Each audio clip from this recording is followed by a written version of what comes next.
Hi everyone, we hope you're doing well. We're hanging in there though honestly, we haven't been getting much sleep lately. Today, we want to answer a question we get a lot: how do we publish our audiobooks? First, we post most audiobooks on Patreon as paid content. They stay paid for a few months. After that, they become free to listen to on Patreon forever. A few weeks later, we post them on other places like YouTube, Facebook, and Twitter, X. Lately, things have been a bit slow in terms of new members. So we'd love your help. Please share our site with your friends or in places like Facebook groups, Twitter, X, Discord, Reddit, or novel forums. Even one share can really help us grow. Thanks so much for your support. Seeking proof of his collusion with the Rock Ant tribe. However, Lai Hai had discovered them. In a desperate move, Lai Hai had joined forces with an insect master from the Rock Ant tribe, attempting to assassinate Lai Xiu in the wilderness. Now, Lai Xiu and his men were ensnared in a deadly encirclement. As one of the few silver insect masters within the tribe, Zhao Huo naturally had to rush to the rescue. Without a second thought, he immediately led his loyal followers to the scene. The territory isn't large, but the troubles certainly are. Though I can't participate, I can still enjoy the spectacle. Chu Zhuan suddenly felt as if he were merely an observer, watching a plot unfold in a game. Moments later, Zhao Huo, with a dozen devoted followers, arrived at the scene. Many insect masters and Yao insects lay dead. The rocks and soil were stained with fresh blood. Lai Xiu, protected by two loyal followers, took refuge in a cave, barely holding off the attacks. Lai Hai! You heartless traitor, colluding with the enemy to attack your own patriarch! Zhao Huo roared as he led his followers into the fray. Lai Hai, now frenzied with rage, bellowed, Zhao Huo, you've come at the right time, I've longed to kill you. Brother, this one's yours. I'll continue dealing with that old man, said a Rock Ant tribe insect master with a sinister grin. Rest assured, this one's mine, he replied with a slap of his hand. Two giant ants, each over 2 meters long, appeared before him. Their fierce, sharp mandibles gleamed menacingly. Their bodies were covered in thick, stony carapaces, hence the name rock ants. Zhao Huo's gaze turned icy. It's you, Shi Wu. You've tried to assassinate me time and again. Today, we settle all scores, old and new. As the scion of the Fire Ant tribe, he had naturally been a prime target of the Rock Ant tribe. Shi Wu, a silver insect master, had repeatedly attempted his life. Once, his heart had nearly been pierced by Shi Wu. Fortunately, he always carried the shard of the mirror. The shard, incredibly hard, had blocked the lethal stab and saved his life. Zhao Huo growled. A fire ant and a black-backed ant appeared one after the other, charging at the rock ants. Zhao Huo and Shi Wu, their eyes cold, drew daggers and entwined in combat. Chu Zhuan extended his senses, finding that the battles among the other insect masters were similarly fierce. Their insect orifices are quite intriguing, seemingly infused with the power of space, allowing them to shrink Yao insects and store them within. Chu Zhuan remarked, amazed. This must be a unique physiological feature of the cave dwellers. The two factions were evenly matched, and the battle remained indecisive. Suddenly, another team hurried to the scene. Leading them was a man with graying temples but a more robust physique than Zhao Huo. It was Lai Yong and his trusted followers. Lai Hai was overjoyed. Act quickly, eliminate Lai Xiu and Zhao Huo. With them gone, the Fire Ant tribe will be ours. The Rock Ant tribe will never harm us. Shi Wu also cackled sinisterly. Yes, your father has shared much intelligence with us, sparing many of our warriors from disaster. Your father has indeed performed monumental services for the Rock Ant tribe. I solemnly promise that from now on, the Rock Ant tribe will live in harmony with the Fire Ant tribe. Zhao Huo and Lai Xiu's hearts sank. Lai Yong, a silver insect master. Once he joined the fray, he would undoubtedly tip the scales and decide the outcome. Upon hearing these words, Lai Yong's face showed immense struggle. Lai Xiu urgently cried out, Lai Yong, the discord between you and Zhao Huo is not irreconcilable. Do not fall for the Rock Ant tribe's divisive schemes. Zhao Huo also roared, the Rock Ant tribe has nefarious intentions. Lai Yong, do not listen to your father's slanders, he's gone mad. Lai Yong sighed deeply, Father, I was born a man of the Fire Ant tribe and will die as its spirit. How could I forget so many of our forebears who died at the hands of Rock Ant tribe insect masters? Enough said. Father, step aside. Patriarch, I will rescue you. He led 2 fire ants, one large and one small, and charged, suddenly breaking through Lai Hai and storming into the cave. Zhao Huo immediately sensed something was amiss. The next moment, shrieks echoed from within the cave. When Lai Yong re-emerged from the cave, he was holding the aged head of Lai Xiu. He looked at Zhao Huo and said lightly, do not listen to my father's slanders. How could you utter such words? Act now, kill Zhao Huo together. He growled. Ha ha ha ha. Well done. Shiwu laughed maniacally, his blade work becoming even fiercer. Zhao Huo was quickly encircled. His bronze insect masters screamed in agony as they fell. Even Zhao Huo's fire ant and black-backed ant were battered and on the brink of collapse. Bloodied all over, Zhao Huo tried to break through but could not clear a path. Spare my life. I'll do anything. Zhao Huo gritted his teeth and shouted. Lai Yong coldly replied, not needed. 3 years ago, your followers stole a ration meant for my wife, leading to the death of her fire ant. 2 years ago, your grandson broke my grandson's leg, a grudge I have always remembered. Zhao Huo, you think just because you have the patriarch's backing, you're the next leader? Today, I want you to watch as your grandson dies. Zhao Huo was stunned. Then he saw an insect master holding a child in one hand, approaching Lai Yong. The child was bruised and battered. It was his grandson, Zhao Yan. Grandfather. Save me. Zhao Yan screamed in terror. Lai Yong sneered, when my men caught him, this little beast was still riding on another child, relentlessly smashing his head. Zhao Huo, you've indeed raised a fine child.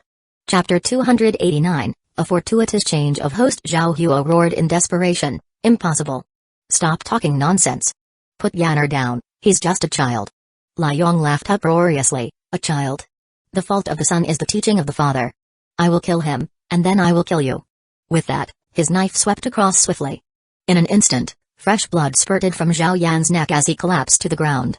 Zhao Huo frantically tried to piece together his grandson's head and body. But the 2 fire ants had already charged, one from each side. With a crunching sound, Zhao Huo was killed on the spot. Lai Hai and Shi Wu stepped forward, laughing heartily. Well done. Now, the fire ant tribe will be ours. Lai Yong managed a strained smile, turned around, and said with a complex expression, Father, you never told me about your dealings with the rock ant tribe. Lai Hai sighed deeply, such matters couldn't be shared with you. I feared you might leak them. Now, with Lai Xiu dead, we can easily pin everything on Zhao Huo. Just say that he, unable to become patriarch for so long, harbored thoughts of assassinating Lai Xiu. You, Lai Yong, discovered this and heroically struck down Zhao Huo. Alas, too late to save the patriarch. Shi Wu smirked slightly, a clever plan indeed. Lai Yong nodded, then suddenly said, I think adding another corpse might make the story even more believable. No sooner had he spoken than his 2 fire ants unexpectedly lunged at the unguarded Shi Wu. Shi Wu, shocked and furious, desperately tried to summon his own rock ants. But it was too late. The sharp forelegs of the fire ants had already pierced his chest. The searing flames engulfed his body. Shi Wu screamed in agony. Soon, there was no more sound from him. The 2 rock ants, linked to his psyche, also screamed and fell motionless. Lai Hai's eyes widened in shock. Son. What? What have you done? Lai Yong calmly replied, killed him, can't you see? Lai Hai, stomping in anger, exclaimed, of course, I know you killed Shi Wu, but why? Lai Yong scoffed, you didn't actually believe Shi Wu's nonsense, did you? The ambitions of the rock ant tribe are clear to all the neighboring tribes. Now, with 2 silver insect masters from our tribe dead, our strength is greatly diminished. It's likely that the rock ant tribe might seize this opportunity to attack. Killing Shi Wu now weakens them a bit. Lai Hai was startled, then enlightened. Son, you are the smarter one. He gave a thumbs up. Let's clean up the battlefield and leave. Lai Yong spoke evenly, after we return, we'll say that Zhao Huo conspired with Shi Wu to assassinate Lai Xiu. Lai Hai was effusive in his praise, very good. We'll do as you suggest. While searching through Zhao Huo's clothes, Lai Yong suddenly felt something hard at his chest. He struggled to pull it out from between the layers of clothing. It was a shard of a mirror. Huh, what's this? Lai Yong couldn't help but be surprised. What could be so important that Zhao Huo carried it on his person? Instinct told him this was no ordinary item. He immediately pocketed it. Indeed, I was not mistaken about Lai Yong. Chu Zhuan mused appreciatively. Brave and clever, with a temperament far superior to Zhao Huo's. Finally, a more formidable host. Chu Zhuan reflected deeply. He had been unable to intervene in the recent battle, merely observing from the sidelines. A change in host, however, might prove beneficial. Lai Yong might well achieve even greater heights. Nighttime. Lai Yong returned with the bodies of Lai Xiu, Zhao Huo, and Shi Wu. He told the people a convoluted and incredible tale. Whether they believed him or not didn't matter. The important part was that in his story, he occupied the moral high ground, positioning himself to judge others. Moreover, the presence of Shi Wu's body, a silver insect master from the rock ant tribe, made the Fire Ant tribe's animosity towards the Rock Ant tribe drive them to instinctively support and believe Lai Yong. Combined with Lai Yong's behavior over the decades, which had been more laudable than Zhao Huo's, all these factors quickly quelled the unrest within the Fire Ant tribe. The elders decided that they would elect Lai Yong as the new chieftain of the Fire Ant tribe the following day. In a room built of red bricks, Lai Yong washed and, clad only in a soft, white leather kilt, returned to his bed. Beside him, only his 2 fire ants, deep in slumber, kept him company closer to him than even his wife and children. Lai Yong personally prepared 2 large bowls of food and placed them before the fire ants. Big fire, little fire, you two played a significant role today, enjoy a hearty meal. The 2 fire ants animatedly moved their antennae and then began to feast.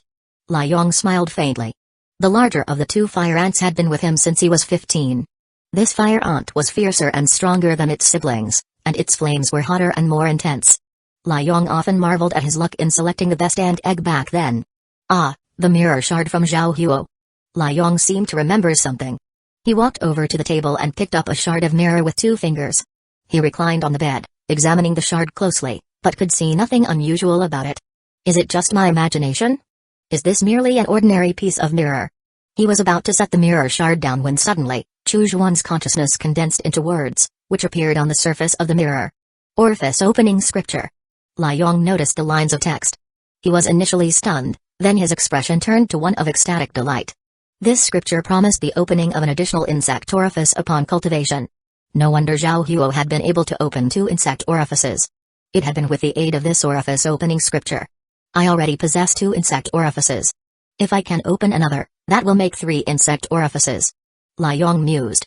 I am only 48 years old, given some time, I might even break through to the level of a golden insect master. Overjoyed, Lai Yong immediately began to silently recite the orifice opening scripture and embarked earnestly on his cultivation. Chu Zhuan nodded slightly. This Lai Yong, indeed, displayed a sharper intuition than Zhao Huo. He had only needed to reveal the orifice opening scripture once, and Lai Yong had nearly memorized it entirely. Changing hosts was indeed a good choice. Chu Zhuan thought with a slight smile. Time for this old man to play his part again. The orifice opening scripture was derived from the Foundation Establishment stage technique known as the Bloodworm's Tome. Chu Zhuan still had other Gu insect techniques at hand, such as a golden core stage technique called the Fire Gu refinement method. To him, these were no longer of much use. However, he could modify them and continue to provide them to Lai Yong to help him strive for higher levels of cultivation. However, Lai Yong has good intuition, perhaps he could modify the technique on his own. I might as well teach him the original text directly. It's not about being lazy, it's about letting him exercise his skills. Chu Zhuan once again condensed his consciousness into text, displaying the first half of the Fire Gu refinement method. Still, he chose to omit words like Gu insects and spiritual qi, substituting them with terms like Yao insects and energy. As for the second half, well, that could be exchanged for cultivation methods. Chapter 290, The Purpose of the Mirror and the Rock Ant Cultivation Method. Lai Yong stared at the reconstituted text, his eyes widening in disbelief. The Fire Gu refinement method was perfectly suited to enhancing those fire-attributed Yao insects. If he practiced this technique, the power of his 2 fire ants could climb to the next level. But why was there only the first half? Where's the rest? Lai Yong clutched the mirror shard, shaking it vigorously as if trying to shake the remaining text out of it. Chu Zhuan chuckled softly, materializing a line of text. Lai Yong read the line and arched an eyebrow. The rock ant cultivation method. Could it be that this mirror will only reveal the rest of the text if I obtain the rock ant cultivation method? Lai Yong frowned deeply, pondering, what does this mirror need the rock ant cultivation method for? He thought long and hard but couldn't figure it out. To get the rock ant cultivation method, I'd need to acquire the rock ant copper statue, which is vital to the rock ant tribe. Lai Yong felt a twinge of regret. Had I known, I would have captured Shi Wu alive and forced him to divulge the entire rock ant cultivation method. He paused, the look of regret on his face swiftly replaced by confidence. However, it doesn't matter. Once I become a golden insect master, crushing the rock ant tribe is merely a matter of time. With this thought, Lai Yong placed the mirror shard into a soft leather pouch and secured it close to his body. The next day, the fire ant tribe held the chieftain succession ceremony. Thanks to his own prestige, Lai Yong was unsurprisingly inaugurated as the chieftain, becoming the 35th leader of the fire ant tribe. Chu Zhuan observed that people in the cave world generally did not live very long. If one did not become an insect master, most would die by 60. Those who achieved the rank of bronze insect master could live to their 80s or 90s, thanks to the power regurgitated by their Yao insects. Silver insect masters lived longer, typically around 120 years. As for golden insect masters and beyond, they could only add another 20 years or so to their lives. Unlike cultivators, each major advancement did not dramatically extend their lifespan by hundreds or thousands of years. The succession kept Lai Yong busy until the afternoon. Finally finding a moment to himself, he approached an unremarkable house within the tribe. However, this ordinary-looking house was guarded by two aged bronze insect masters. Despite their age, their eyes were clear and vigilant. Should anyone attempt to breach the house, they would immediately summon fire ants from their insect orifices to slay any intruders. "Greetings, chieftain." The two elders bowed deeply. Lai Yong nodded slightly. "I need to select an ant egg. Please follow me, chieftain." The elder on the left responded respectfully. Moments later, Lai Yong arrived at the tribe's subterranean level. Preserving fire ant eggs in a state where they do not hatch yet retain their vitality requires an exacting environment. Only the sulfur pools beneath the fire ant tribe's territory provide suitable conditions. Not only do these pools maintain the eggs' viability, but they also subtly enhance them. The ant eggs that Lai Yong, Zhao Huo, and others had chosen were all nurtured in these sulfur pools for over 30 years, resulting in particularly strong ants once hatched. "Chieftain, these 5 ant eggs have all been nurtured for over 30 years. The elder said with reverence. "Are there none older?" Lai Yong frowned. The elder appeared troubled. Lai Yong pressed harder, "Speak." The elder then confessed in a low voice, "The 50-year-old egg was taken by the 5th elder a year ago. The 2 40-year-old eggs were taken by him half a year ago." Lai Yong's frown deepened. How many benefits had his father really sold out to the rock ant tribe? After a pause, Lai Yong said, "This matter must not be spoken of to others." The elder nodded, "Understood." Lai Yong's gaze swept over the 5 ant eggs. Chu Zhuan also extended his consciousness, scanning the eggs. "Ah, this egg's interior is a purplish red, even more intense than the golden red of the last one." Chu Zhuan marveled. Lai Yong picked up each of the 5 eggs, examining them. When he touched the 3rd egg, he suddenly felt the mirror shard in his chest vibrate. "Huh?" Lai Yong looked surprised. He tried the other eggs as well, but confirmed that only this 3rd egg caused the mirror shard to vibrate. "It's you, then." Lai Yong decided to take this egg. Given that the mirror shard had provided scriptures like the orifice opening scripture and the fire goo refinement method, it certainly held some mystical properties. Since this egg caused the shard to vibrate, it promised something extraordinary. The chieftain is honored. The 2 aged bronze insect masters bowed slightly, watching as Lai Yong departed. A month later, in a secluded cave outside the fire ant tribe, Lai Yong watched his 3 fire ants with exhilaration. "Third fire, let's see what you can do." He addressed the smallest of them, his newly named 3rd fire ant affectionately called Third Fire. This purple-red fire ant immediately leapt forward, spewing flames from its mouth. The large chunk of iron ore in front of it began to melt in the blink of an eye, quickly turning into a pool of molten iron. Third Fire's fiery breath paused momentarily and then resumed, this time emitting sulfuric smoke. Lai Yong accidentally inhaled some and felt a burning sensation in his lungs, hastily retreating. "Big Fire, Third Fire, you two fight each other." Lai Yong commanded next. Big Fire, the golden red fire ant significantly larger than Third Fire, immediately attacked. Despite its size advantage, it did not overpower Third Fire. After a few exchanges, due to a momentary lapse in concentration, Big Fire had a leg bitten off by Third Fire and fell to the ground wailing in pain. Lai Yong's face lit up with sheer delight. Too strong. The fire ant tribe had never seen such a fire ant. Hatched less than a month ago and still only a superior bronze Yao insect, Third Fire's strength already rivaled Big Fire's, a middle-tier silver Yao insect. The temperature of the flames it spewed was also much higher than that of other fire ants, sufficient even for smelting iron, and it could even emit sulfuric smoke. Big Fire is middle-tier silver, Little Fire is lower-tier silver, and Third Fire is superior bronze, not bad at all. Lai Yong appraised with satisfaction. As soon as any of these 3 Yao insects reach the gold level, I will become a golden insect master. The prospect excited him. Becoming a golden insect master would extend his life by another 20 years. At that point, overpowering the rock ant tribe would be a trivial task, and he would also be able to obtain the second half of the fire goo refinement method from the mirror shard. Just then, a woman's voice reached him from outside. "Chieftain, the 5th elder has taken another ant egg from the sulfur pool and left." Lai Yong frowned, summoned his 3 fire ants back into his insect orifice with a gesture, and then stepped out of the cave.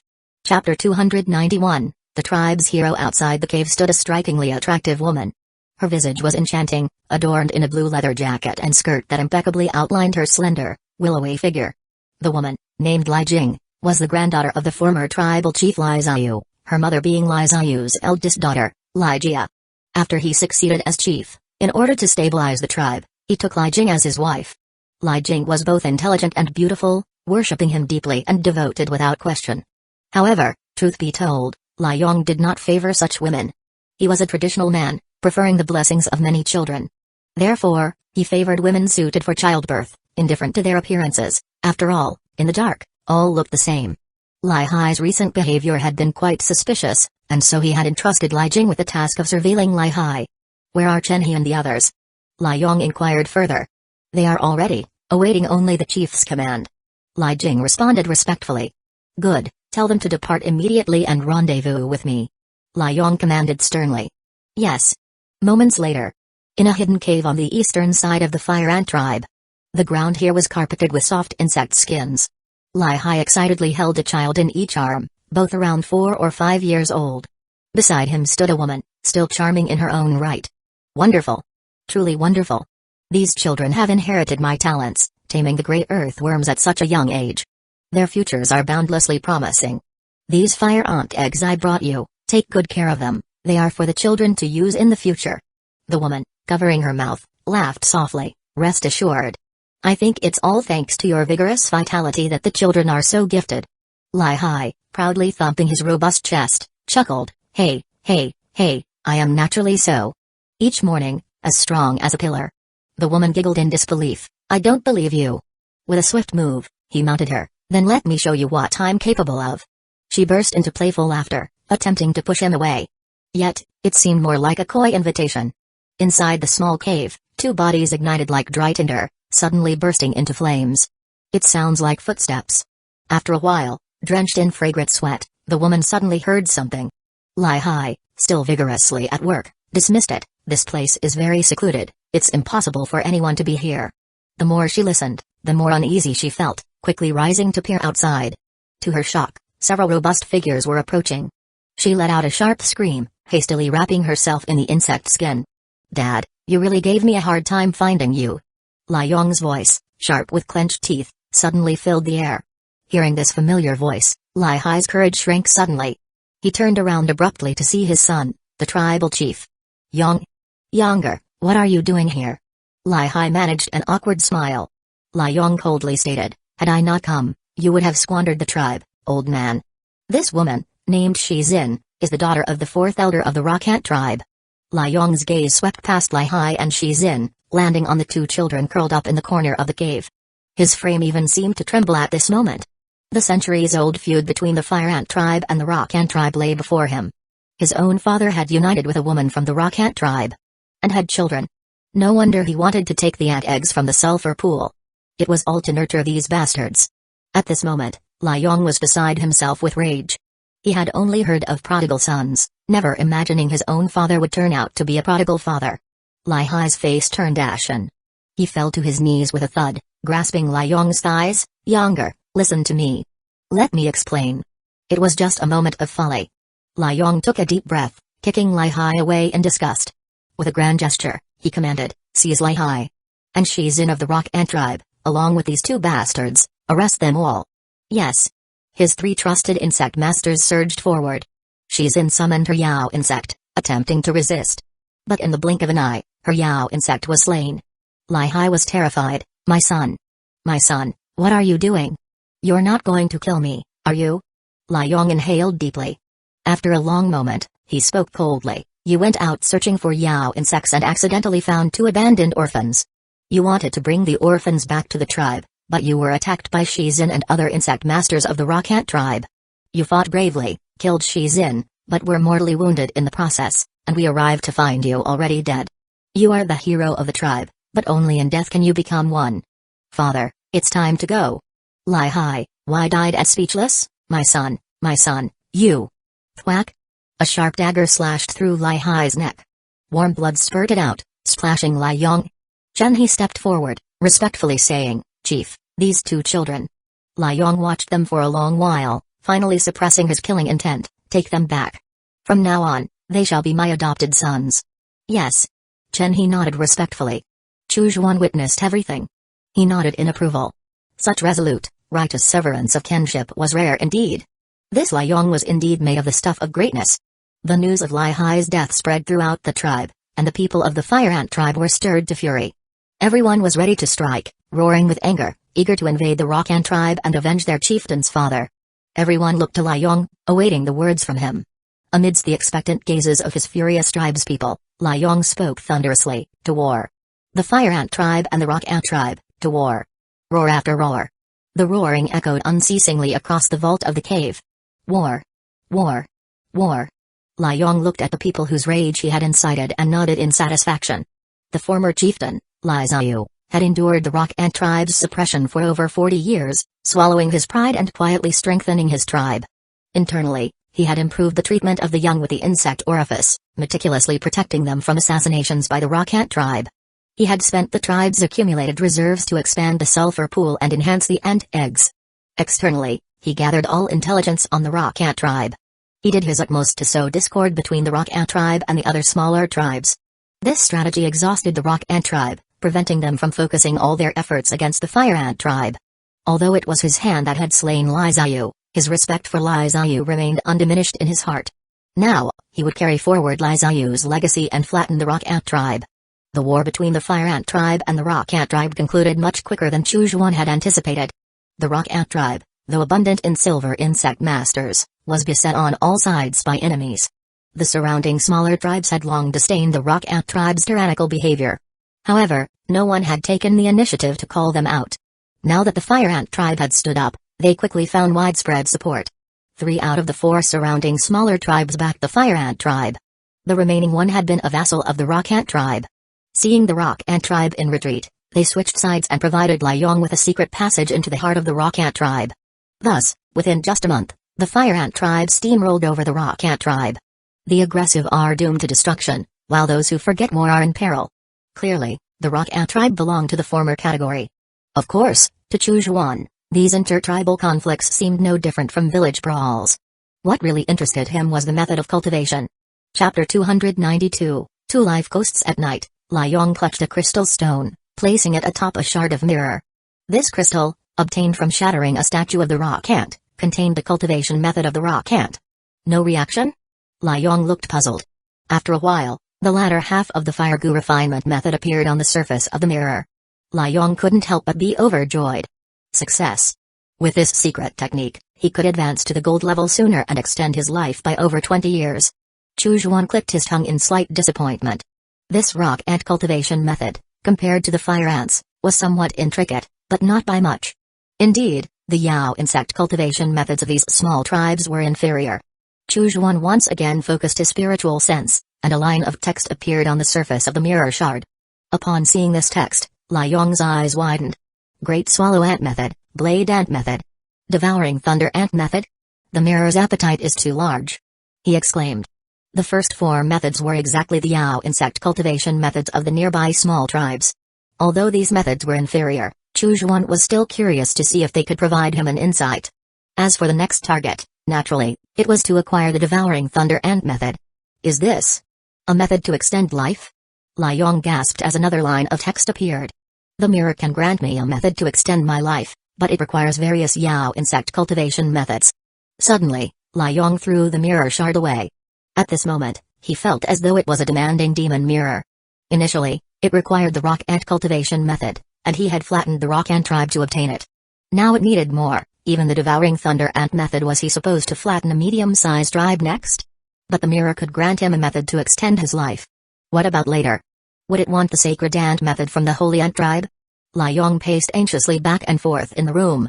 His large feet stomped on the floor, making a heavy sound. This startled his 3 ants awake, waving their antennae, unsure of what was troubling their master. Chu Zhuan chuckled lightly. Lai Yong had sensed something was amiss. He wasn't in a hurry, just waiting for Lai Yong to make a decision. Lai Yong paced for a long time.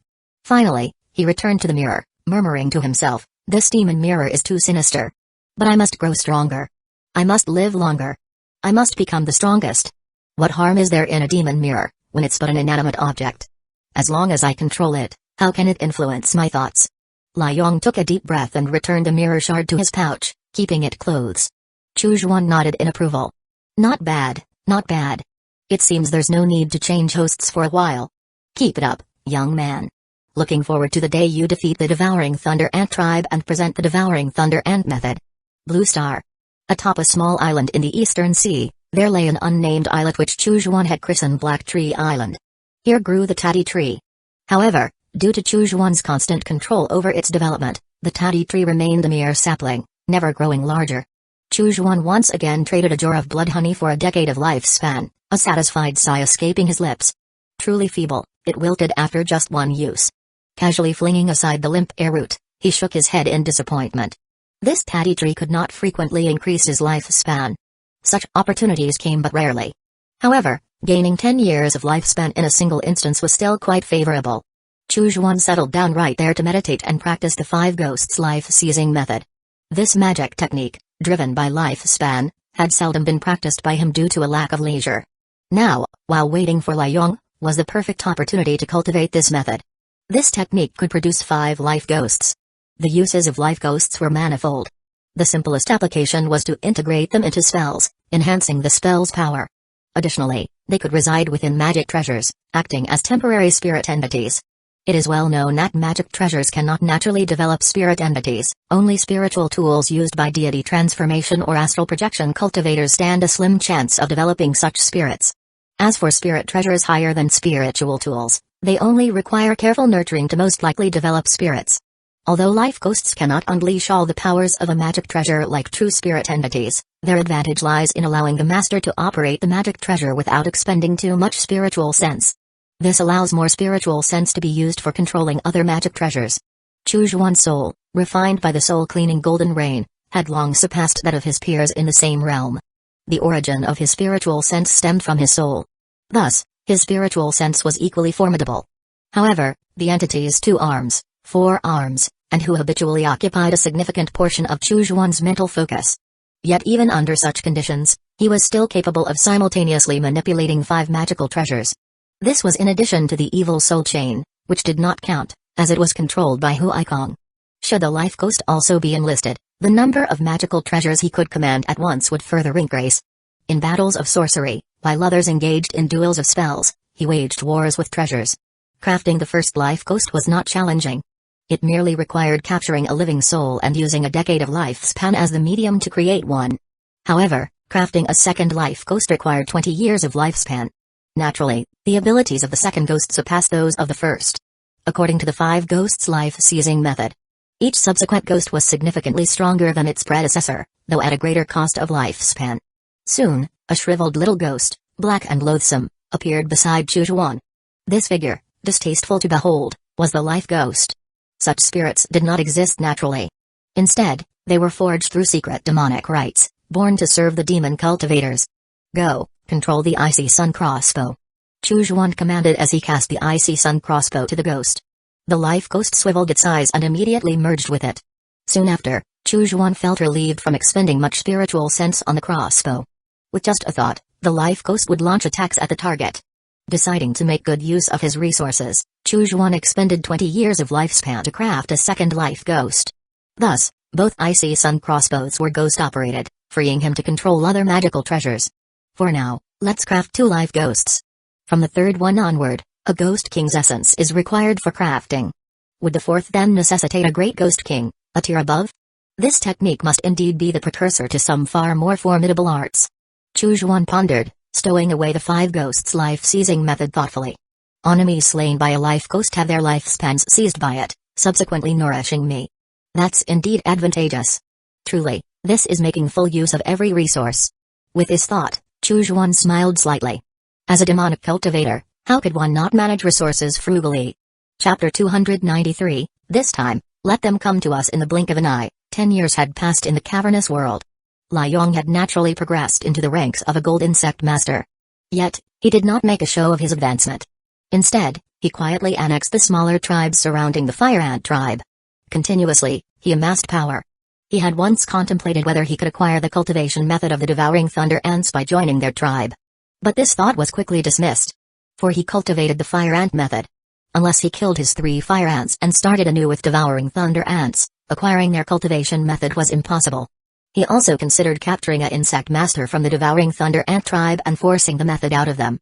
However, as each cultivator's progress in the Devouring Thunder Ant method varied, securing a complete method required capturing a gold insect master at the very least.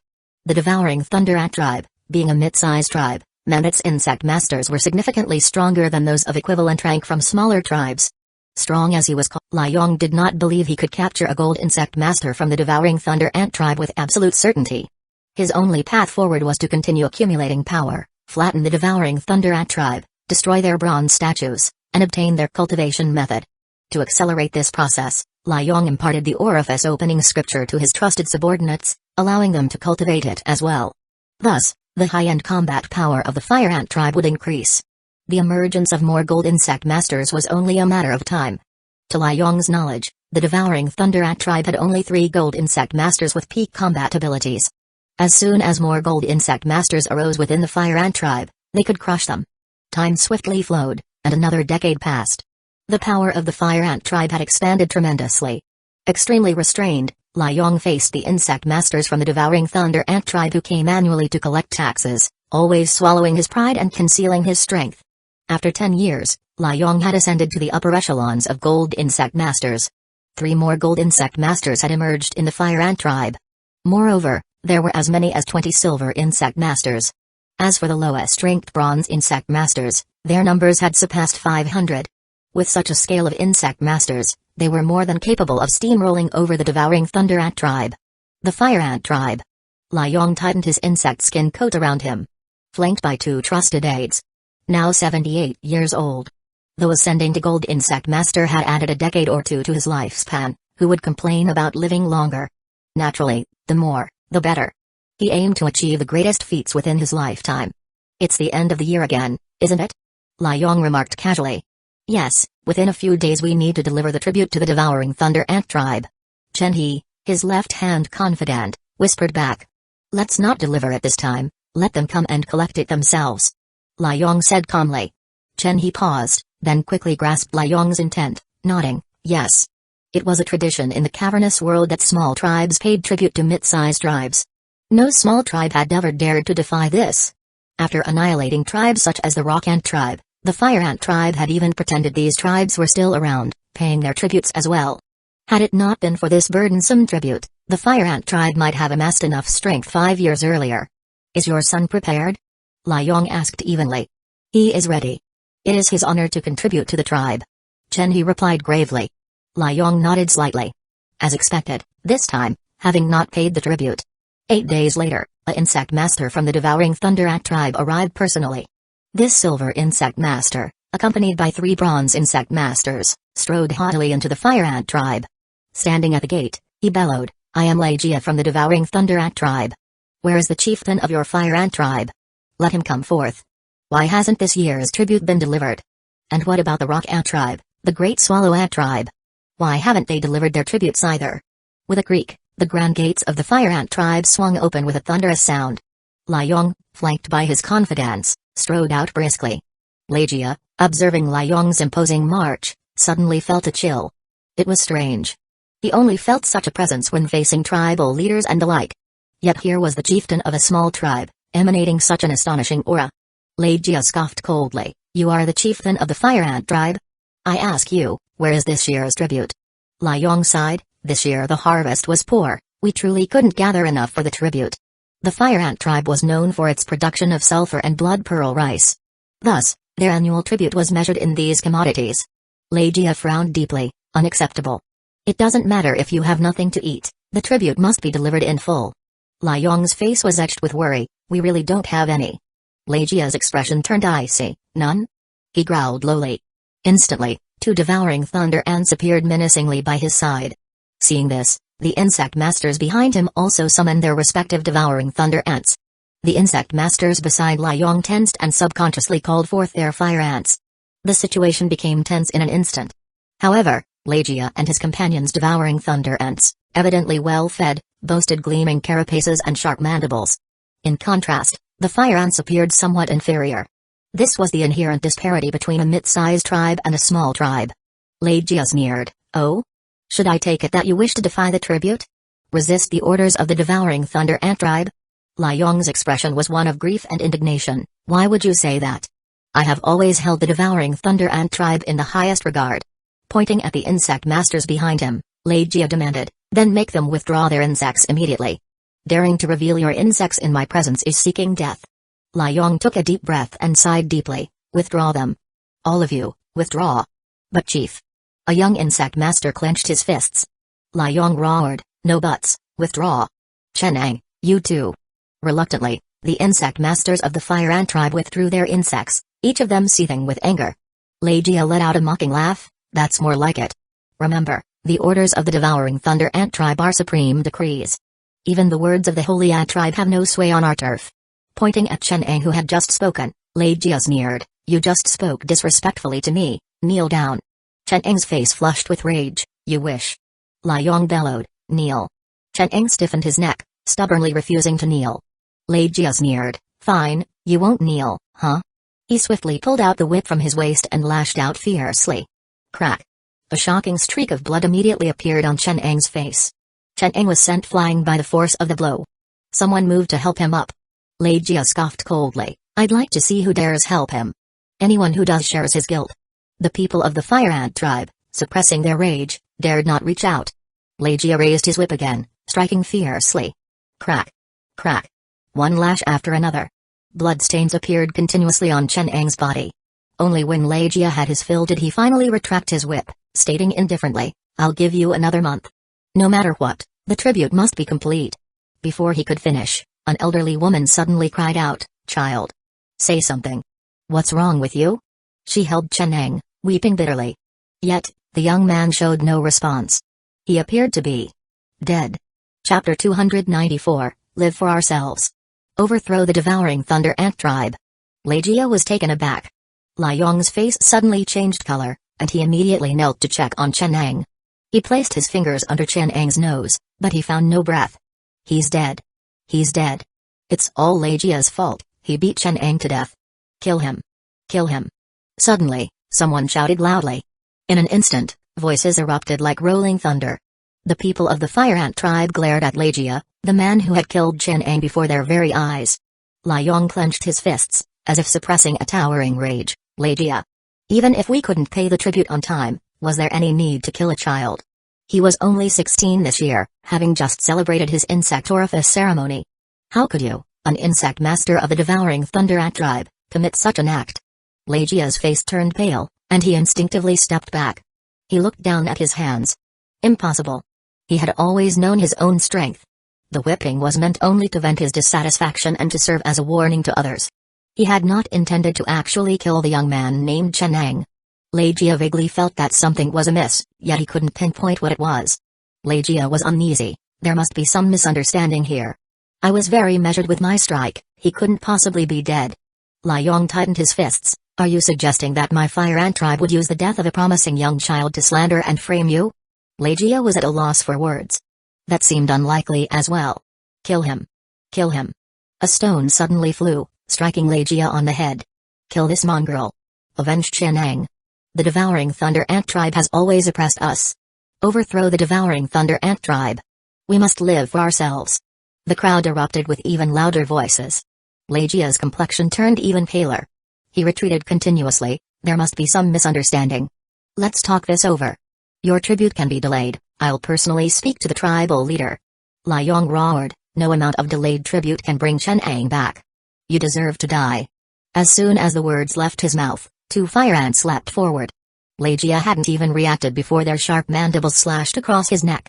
With a snap, his head was severed from his body. The remaining few bronze insect masters from the Devouring Thunder Ant tribe had no chance to resist and were killed by the enraged people of the Fire Ant tribe. Li Yong ascended to a higher ground, his voice booming, fellow tribespeople. The Devouring Thunder Ant tribe is tyrannical. Extortionate.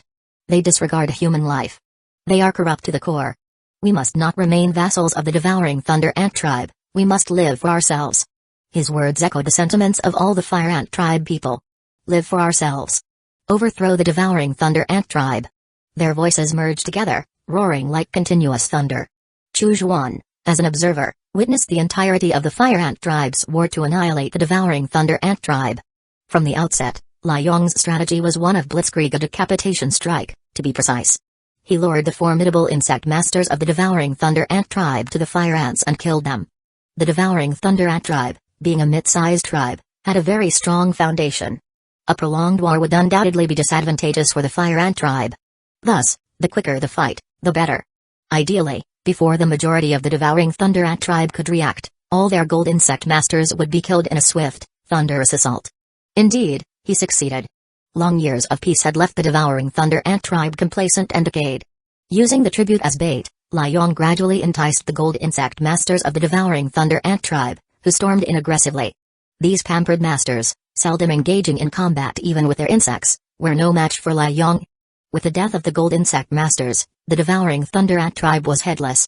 Their core tribespeople were quickly slaughtered by the Fire Ant tribe. Ultimately, the Fire Ant tribe smoothly took over the Devouring Thunder Ant cave. That evening, Lai Yong led his confidants into the grand hall of the Devouring Thunder Ant tribe. The opulence and luxury there shook him to his core. On the tables of the hall lay exquisite dishes that hadn't been finished. Our tribe's tribute of blood pearl rice was carelessly wasted by them. Damn it, these bastards of the Devouring Thunder Ant tribe. Our people can't even fill their bellies, and they waste food so frivolously. We should have overthrown them long ago. I'm going out to kill a few more of their tribespeople now. Several silver insect masters of the Fire Ant tribe were filled with righteous indignation upon seeing the state of the hall. Lai Yong also reflected deeply before sternly saying, if we are to rule over the Devouring Thunder Ant tribe, we must not kill indiscriminately. Send the order, insect masters of the Fire Ant tribe must not kill, must not enter homes without permission, and must not seize property. Those who disobey will be executed. As for the tribespeople of the Devouring Thunder Ant tribe, even those who have committed murder should be detained for now, to avoid escalating conflicts. Although his confidants were somewhat puzzled, they nodded respectfully. Chen He, come here. Lai Yong beckoned. The now silver-haired Chen He approached. Lai Yong spoke gravely, Chen Ang sacrificed his life for the tribe, and he deserves to be honored. Your fifth son, Chen Pei, has great potential. I will take him as my student. Chen He was moved, yes. Thank you, Chief. Lai Yong was the strongest of the Fire Ant tribe, a gold insect master. With Lai Yong personally teaching him, his fifth son, Chen Pei, would surely stand out among his peers. There was a real possibility he could become a pillar of the tribe in the future. Go and remember my words. Lai Yong said with a smile. Yes. Inside the chieftain's bedroom, Lai Yong had indulged in a comforting hot bath before wrapping his lower body in a soft insect skin skirt and moving to his desk. On the desk lay a purple-blue crystal stone. This was the Devouring Thunder Ant cultivation method. Lai Yong had already ordered the destruction of the Devouring Thunder Ant bronze statues to retrieve it. Magic mirror, I present to you the Devouring Thunder Ant cultivation method. Lai Yong solemnly placed the crystal stone on the surface of the broken mirror. Moments later, the cultivation method transformed into words that flowed into Chu Zhuan's mind. Chu Zhuan nodded in satisfaction. He then displayed the formula for a longevity pill, modifying each ingredient to be something unique to the cavern world. Over decades of interaction, he had discovered that the cavern world was rich in resources, many plants there could substitute for the spiritual plants of the cultivation realms. Even if 1 or 2 plants were not potent enough to achieve the desired medicinal effect, then 10, 20, or even 100 would suffice. Lai Yong, seeing the method to extend life, immediately showed a look of joy on his face. Although some ingredients were extremely rare, things he had only heard of a few times, such a method for extending life was indeed a priceless treasure. Perhaps even the kings of powerful nations could not obtain such a method for longevity. With this method, I can continue to extend my life. I must strive to reach the level of a platinum insect master. A fierce light sparked in Lai Yong's eyes.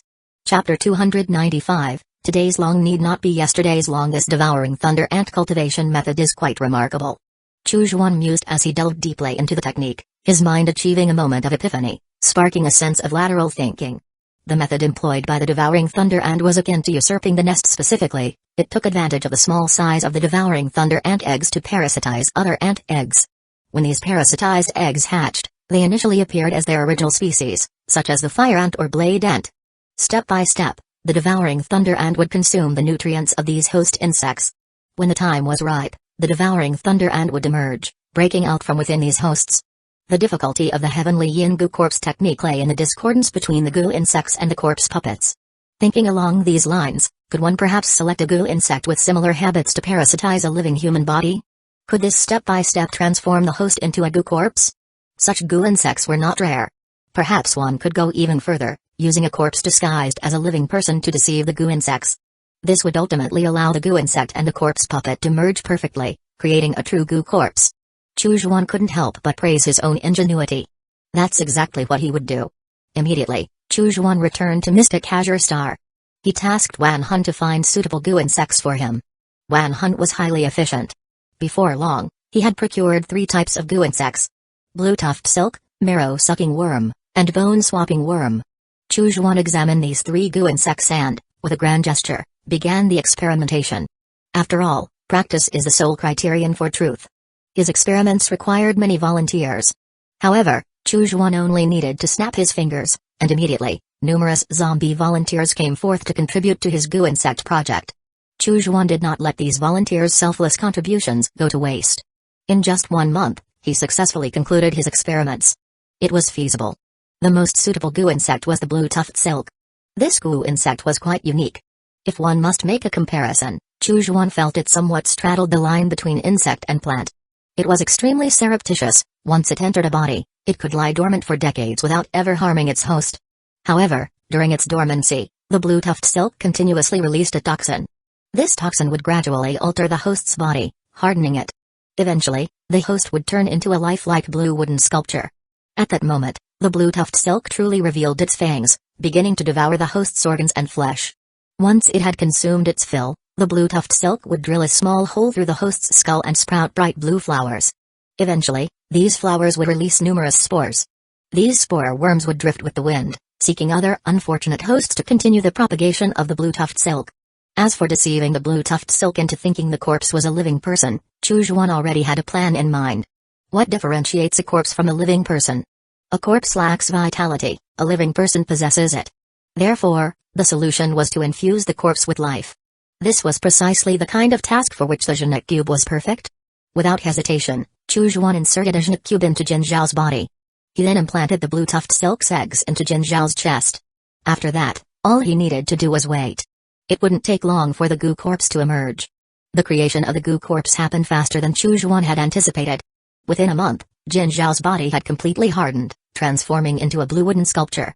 The blue tuft silk eggs, receiving the signal, immediately hatched and began consuming Jin Zhao's insides, ultimately taking over the shell. When the blue tuft silk tried to instinctively drill through the cranial plate, it was suddenly met with resistance far exceeding its expectations. The cranial plate was much harder than anticipated.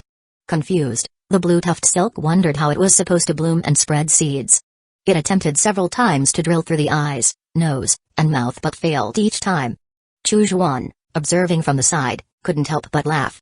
He had soaked Jin Zhao's entire body in a corpse refining solution, making it extraordinarily hard, capable of withstanding a full-strength hit from a top-grade magical treasure. The newly born blue tuft silk, being only a second-tier goo, understandably found it difficult to break through. Left with no other options, the blue tuft silk had to bloom and seed within Jin Zhao's body. More and more blue tuft silks eventually occupied Jin Zhao's entire shell. At this moment, Chujuan slowly stood up. He had already taken control of the initial egg with his own blood essence. Now was the time. Rise. With a low shout from Chujuan, the blue tuft silks inside Jin Zhao received the signal and instinctively began to act. The body of Jin Zhao, which had been lying on the ground for a long time, suddenly trembled. With a whoosh, Jin Zhao swiftly leapt up. However, while his legs received the command to stand, his torso, arms, and head remained on the ground.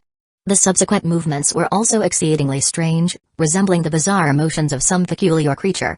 Chujuan was not particularly concerned about the initial quirks of his creation. After all, it was a new path he had forged himself.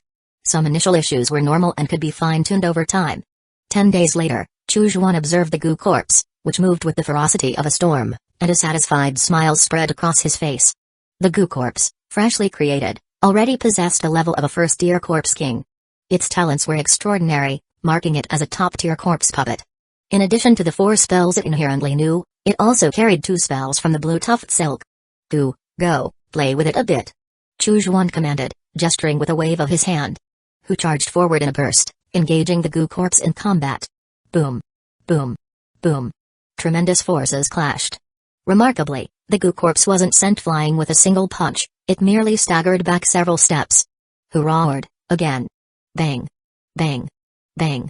The two corpses exchanged blows continuously, with fierce gusts of wind from their fists swirling around them. Both sustained damage, with chunks of flesh flying off. Chu Zhuan's eyes lit up. Such powerful strength. Gao was also crouched on the side, watching the intense fight. Seeing its elder and a junior go at it so fiercely excited it too. It hurriedly took the opportunity to snatch up the scattered pieces of flesh and stuff them into its mouth. Chu Zhuan's mouth twitched at the sight. Can't you be a bit more dignified? Must you eat everything? After a while, at Chu Zhuan's command, the two corpses gradually disengaged. The Gu corpse, newly refined and already capable of contending with Hu, a fourth-tier corpse king, showed immense potential. Very good. Very good indeed. Chu Zhuan nodded in complete satisfaction. Master. Who knelt before Chu Zhuan? The Gu corpse stood somewhat dumbly by. Blue tuft silks emerged from its skin, swiftly repairing the battle damages. You also need a name. What shall I call you? Chu Zhuan stroked his chin. It was time for the enjoyable task of naming, a task at which he excelled. Your original form was Jin Zhao, and you contain the blue tuft silk. I think I'll call you Long. Chu Zhuan nodded in satisfaction. Long, Gu, Bao. What a melodious ring to it. How could it be complete without a Long? Today's Long need not be yesterday's Long. Chapter 296, Let's see what's up. Fight if we can, run if we can't. In the cavern world, the Fire Ant tribe had effectively implemented Lai Yong's will, firmly controlling the people of the Devouring Thunder Ant tribe and striving to assimilate them. The disappearance of a few small tribes wouldn't cause any ripples, but the vanishing of a mid-sized tribe like the Devouring Thunder Ant tribe was enough to stir a moderate storm in the vicinity. There was no doubt that the Fire Ant tribe had obliterated the Devouring Thunder Ant tribe, and it was inevitable that the Holy Ant tribe would come to inquire. Why had the Fire Ants committed this act of usurpation? After all, for the Fire Ant tribe to replace the Devouring Thunder Ant tribe and become a new mid-sized tribe, they needed the approval of the Holy Ant tribe. This highlighted the importance of Lai Yong's justified and renowned strategy from the beginning. Chu Zhuan believed in Lai Yong's wisdom to handle these matters perfectly. Blood River Star. At the Gate of Heaven Blood Alliance, the sovereign power on Blood River Star, formed by the merger of several fourth-level cultivation sects. The main color theme of the gate was red. Red flowers, red trees, red flowing waters, even every pebble seemed to exude a fierce and intense aura. At this moment, the alliance leader, Luo Zanshan, strode into the council hall. Inside, a young man was leisurely walking back and forth with his hands behind his back, occasionally examining the hall's decorations. He seemed somewhat surprised. This Shang Xingchen had been left hanging here all day, yet he remained completely composed, showing no signs of impatience or agitation. Luo Zanshan internally praised, "My old fellow truly has some commendable sons." Finally, Luo Zanshan greeted with a smile, "Fellow Taoist Shang, it's a pleasure to meet you." Shang Xingchen turned around, also smiling, "Greetings, Alliance Leader Luo." Luo Zanshan waved his hand, "Your father and I were peers, we even fought together back in the day. Don't call me Alliance Leader Luo, it sounds too formal. Call me Uncle Luo." Shang Xingchen instantly replied warmly, "It's a pleasure to meet you, Uncle Luo." Luo Zanshan gestured for Shang Xingchen to sit down. "I've been neglectful due to my many duties, I apologize." He glanced at the table, then suddenly frowned. "You've been waiting in this hall for so long, why hasn't tea been served yet?" Luo Zanshan slammed his hand on the table and bellowed, "Where are the people?" A cultivator hurried over and knelt down. "Greetings, Alliance Leader. Why is there no tea?" Luo Zanshan demanded. The cultivator trembled, unable to speak. Shang Xingchen offered a faint smile. "Uncle Luo, no worries, I didn't come for tea." Luo Zanshan scoffed, "You should be thanking my nephew. Now get out." "Yes, yes, yes." The cultivator wiped the cold sweat from his forehead and hurriedly dashed out. He pondered secretly, wasn't it the sect leader who instructed me not to serve tea, deliberately snubbing Shang Xingchen? Why am I being blamed instead? How fierce the sect leader is. Luo Zanshan turned to Shang Xingchen, his smile returning. "I heard that recently you contributed a turbid world Blue Lotus to the Reincarnation Divine Sect, and in the presence of Feather Transformation Heaven Palace, Spirit Feather True Master was utterly crushed. It's still quite impressive to recall." "My nephew, that was quite the feat," he said, giving a thumbs up. Shang Xingchen just smiled, it was merely leveraging power to suppress others, a minor trick really. Luo Zanshan smiled, "It's been a while since I've heard from you, nephew. What brings you to my Blood River Star?" Instead of answering directly, Shang Xingchen countered, "I see that Blood River Star is gearing up for battle. Is the heaven-shaking divine sect about to go to war with the Reincarnation Divine Sect?" Luo Zanshan raised an eyebrow, "That's a sect secret, even I am not privy." Though it was clear to any observant person that war was imminent. But exactly when it would start, he, the leader of the Heavenly Blood Alliance, was also in the dark. Shang's ancient continued, Mystic Azure is solid as a rock. If the sect wishes to penetrate it, they'll have to break through the realm's protective grand formation. That would take too much time, costing many cultivators lives and draining the strength of the Heavenly Blood Alliance. Luo Zanshan's expression darkened. Indeed, that was the case. Currently, only Northern Cold served as a foothold on Mystic Azure, with most of the power in the hands of the loyalist faction of Feather Transformation Heaven Palace. Achieving the upper sex goal was going to be exceedingly difficult. Since Blood River Star was closest to Mystic Azure, the Heavenly Blood Alliance would inevitably lead the charge. The longer the war dragged on, the worse it would be for the Heavenly Blood Alliance. Luo Zanshan was indeed worried about this. Shang's ancient smiled. I know the predicament of the Heavenly Blood Alliance, Uncle Luo. I've come especially to bring you a significant gift. Oh? What kind of gift? Luo Zanshan inquired. Ancient teleportation array unknown to Feather Transformation Heaven Palace. Shang's ancient revealed. Luo Zanshan paused, taken aback. How about it, Uncle Luo? Isn't his gift substantial enough? Shang's ancient smiled. Luo Zanshan's gaze towards Shang's ancient shifted. An ancient teleportation array unknown to Feather Transformation Heaven Palace. It held immense strategic value. If used well, it could serve as a continual point of reinforcement once the war began. Capturing Mystic Azure would then be much less strenuous. Suddenly, Luo Zanshan asked, what do you want? I wish to become a true disciple of the heaven-shaking divine sect. Shang's ancient stated directly. Luo Zanshan scratched his head, I can't decide that, I need to consult the higher-ups. Shang's ancient nodded. I can wait. Alright. Luo Zanshan nodded, casting a deep look at Shang's ancient before departing. Moments later, Luo Zanshan returned to the council hall and announced solemnly, the upper sect has agreed, and the third elder has consented to take you as his disciple. Shang's ancient smiled and nodded in appreciation. He produced a jade slip imprinted with his spiritual sense. This is the location of the ancient teleportation array. This was discovered by our Nether Dao sect long ago and never made public, hence it remains out of Feather Transformation Heaven Palace's control. Uncle Luo, make good use of it. Luo Zanshan nodded gravely, accepting the jade slip. Northern Cold. Chu Zhuan strode out of the cultivation chamber. The cultivator guarding the door bowed respectfully and went to prepare spiritual food for him. Soon, the long table in the hall of Black Devil Peak was laden with exquisite dishes. Chu Zhuan, as usual, devoured the meal.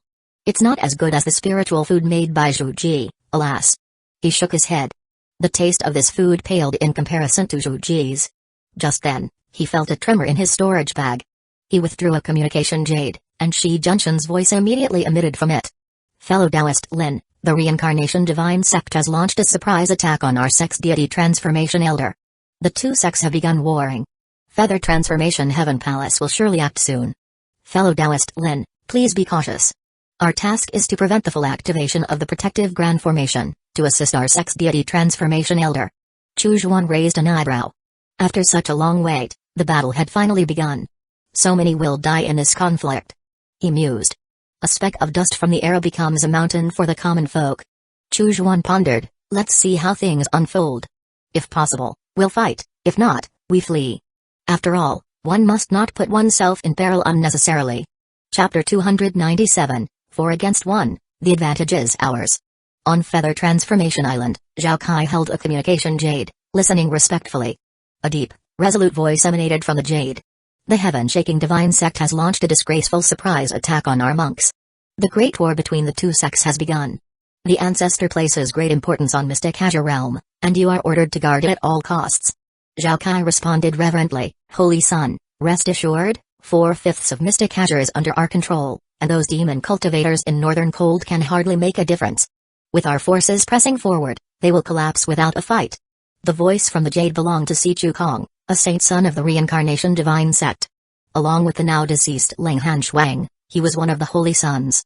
Now that Leng Han Shuang was dead, Si Chu Kong received all the resources of the sect. Si Chu Kong spoke calmly, do not be complacent. The Nether Dao sect once occupied Mystic Azure and surely left some tricks behind. How well have you mastered the puppet beast I bestowed upon you? Zhao Kai's face lit up with joy. The puppet beast you gifted me has been completely refined and is in tune with my thoughts. This puppet beast is truly formidable. In life, it was a nascent soul level 8 demonic beast, and even as a puppet, it retains the strength of a nascent soul level 7. Such strength will certainly be our trump card. Si Chu Kong nodded slightly, that is good. Be cautious of the Northern Cold's cultivators, the heaven-shaking divine sect will surely involve them. Zhao Kai assured him solemnly, Holy Son, have no worries. Si Chukong smiled, Mystic Azure Realm is in your hands. If you perform well and repel those demon cultivators, I will personally petition the ancestor to reward you. Zhao Kai was thrilled, yes. Thank you, Holy Son. The voice in the communication jade then subsided. Zhao Kai immediately sent messages to the nascent soul cultivators in the southern wilderness, western land, and eastern border, directing them to converge on the northern cult. Senior brother, are we starting the Great War? Two nascent soul cultivators came quickly outside the hall, their expressions excited. Zhao Kai laughed heartily, what Great War? It's merely a pushover. Northern Cold is but 1/5 of the territory, while we control 4/5 of Mystic Azure, plus we have 10 nascent soul cultivators. How could they possibly contend with us? Once everyone arrives, we'll march straight over. Yes. The two nascent soul cultivators were invigorated by his words. 4 against 1, the advantage is ours. In the eastern border, a secluded dark underground space was suddenly illuminated by the white light of an ancient teleportation array. A figure carefully stepped out, holding a defensive magic treasure, cautiously emerging from the array. After surveying his surroundings and finding nothing but ruins and rubble, he breathed a sigh of relief and signaled those behind him. Soon, 3 nascent soul cultivators from the Heavenly Blood Alliance appeared through the teleportation array. Our task. The leading nascent soul cultivator whispered, is to sow chaos in the eastern border, stretching Feather Transformation Heaven Palace thin, forcing them to dispatch forces. Do not engage with the main forces of Feather Transformation Heaven Palace unless victory is certain. Yes. The other 3 responded vigorously. Half a month later, 5 nascent soul cultivators gathered on the border of Northern Cold. Among them, 2 hailed from the Southern Wilderness Palace of Southern Wilderness, while the other 3 came from the Western Land's Heavenly Heart Temple. Is this venerable person the master of the Palace of Southern Wilderness, Danzō? The abbot of Heavenly Heart Temple, Jingkong, greeted with hands clasped and a smile. Danzō nodded, indeed, it is I. Jingkong sighed lightly, I hear that Master Duan came to Mystic Azure from an extraterritorial battlefield, not originally from Mystic Azure, correct? Danzō gave a wry smile. Yes, indeed. He was originally a nascent soul ancestor of the Duan family, firmly established in the righteous Dao city. Unexpectedly, he encountered the collapse of an extraterritorial battlefield. Even as a formidable nascent soul cultivator, he couldn't withstand the terrifying spatial rifts. He had no choice but to take Zhao Fengxian and other core disciples of the Duan family and rush into the nearest teleportation array to escape the extraterritorial battlefield. By a twist of fate, they arrived in the southern wilderness of Mystic Azure. The Treasure Lotus sect of the southern wilderness had once been slaughtered by Feather Transformation Heaven Palace and had already collapsed. The entire southern wilderness cultivation world was severely weakened. It wasn't just that there were few nascent soul cultivators left, even golden core cultivators were scarce. It was akin to a situation where, in the absence of tigers in the mountains, the monkeys reigned supreme. The appearance of Danzō, a powerful nascent soul cultivator, was like a crushing force from another dimension. He simply gathered the golden core cultivators, established the southern wilderness palace, and eventually unified the southern wilderness. The unification process was straightforward, merely a matter of pushing forward. No sect dared provoke a nascent soul cultivator. Ultimately, he became the master of southern wilderness, and another nascent soul cultivator he recruited became the deputy master. Why haven't the eastern border cultivators arrived? Danzō scanned the group and frowned. They had come at the invitation of Zhao Kai of Feather Transformation Heaven Palace, but no cultivators from the eastern border had shown up, which was quite peculiar. The 2 nascent soul monks from Heavenly Heart Temple, Jingwei and Jingxuan, nodded in agreement. Indeed, why haven't the eastern border cultivators arrived? All from the southern wilderness, western, and central continent have come, only the eastern border is missing. Could it be that the eastern border cultivators are afraid? They looked towards Jingkong, who shook his head helplessly, I also do not know. We'll probably have to wait for Zhao Kai to appear to find out the answer. At that moment, 2 figures approached together. It was Zhao Kai and another. Zhao Kai, having overheard their conversation from afar, spoke calmly, the eastern border has fires in the backyard.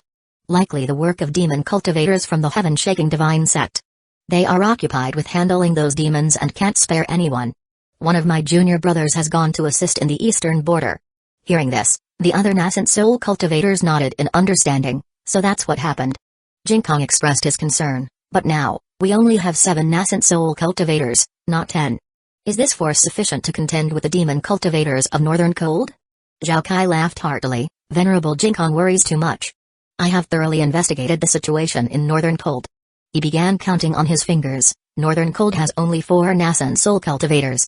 They are Zhengji of the Corpshin sect, Wanhun of the Myriad Soul sect, and Weiji and Liuru Asui, who fled from our Feather Transformation Heaven Palace. There might be one more hidden demon cultivator from the Heaven-Shaking Divine sect. That makes only 5 in total. While we have 7. Moreover, I am at the 6th layer of nascent soul, and my junior brother is at the 5th layer. Zhao Kai smiled confidently. With such a force, do you think we can lose? Jinkong was momentarily speechless, finally responding, it's always good to be cautious. Zhao Kai shook his head, smiling, Venerable Jinkong, you worry too easily, and that's why your cultivation has stagnated. Jinkong's face soured, and he chose to remain silent. Danzō then spoke in a serious tone, that demon cultivator from the Heaven-Shaking Divine sect must be formidable. Has the upper sect provided any trump cards? Zhao Kai smiled mysteriously, naturally, there are provisions. Rest assured. If that demon cultivator from the Heaven-Shaking Divine sect shows up, leave him to me. With these words, everyone felt a bit more settled. With Zhao Kai so confident, what was there to fear? Chapter 298, Show themselves. Zhao Kai declared loudly, fellow Taoists, our target is to capture Golden Thunder Mountain and Flying Thunder Valley. These 2 locations are key points of the protective Grand Array. Securing these 2 points will allow the Grand Array to operate at full capacity. With this, even if the Heaven-Shaking Divine sect deploys 2 or even 3 deity transformation cultivators, they will not be able to breach our mystic azure. He pointed towards the sky. There is already a deity transformation elder from our upper sect positioned outside the star. Upon hearing this, Jinkong, Danzō, and others felt a surge of reassurance. Having a deity transformation cultivator present calmed their nerves significantly. Venerable Jinkong, I will accompany you to Golden Thunder Mountain. Master Wan, my junior brother Changshi will go with you to Flying Thunder Valley. Kill every demon cultivator in Northern Cold we encounter must be eliminated. Zhao Kai commanded robustly. Yes. The group of nascent soul cultivators responded in unison. The 7 split into 2 groups, heading straight for Golden Thunder Mountain and Flying Thunder Valley. Flying Thunder Valley. Once a scenic valley, it was now littered with corpses. Malicious and corpse energies rose from every inch of the ground. Liuru Asui, holding her nose, reluctantly spoke, fellow Taoist Zheng, must it be this way? Zhengji responded calmly, this Blackian demon corpse array of mine works best with more corpses, the better. Otherwise, how could we possibly withstand the nascent soul cultivators from Feather Transformation Heaven Palace? Liuru Asui had no choice but to acquiesce. She and Zhengji were in charge of defending this area, along with 5 golden core cultivators managing the array. Ever since the outbreak of the war between the Reincarnation Divine Sect and the Heaven-Shaking Divine Sect, Zhengji had left the Corpshin Sect to come to Flying Thunder Valley. They were well aware. Should Feather Transformation Heaven Palace attack, their primary targets would undoubtedly be the 2 Grand Array footings. They're coming. 4 people in total, led by Feather Transformation Heaven Palace's Deputy Palace Master Changshi. While Zhao Kai and his group were still 1,000 miles from Flying Thunder Valley, Zhengji suddenly opened his eyes and alerted in a deep voice. He had crafted numerous corpse puppets and scattered them around the valley for miles. Should anyone approach, he would know immediately. Liuru Asui and Weiji, having defected from Feather Transformation Heaven Palace, had already informed them of Zhao Kai and his companions' appearances and tactics. This allowed Zhengji to recognize Changshi, Zhao Kai's junior brother, right away. He slammed his hand on the array disk, and a thick malevolent energy rose from beneath Flying Thunder Valley, enveloping the entire area.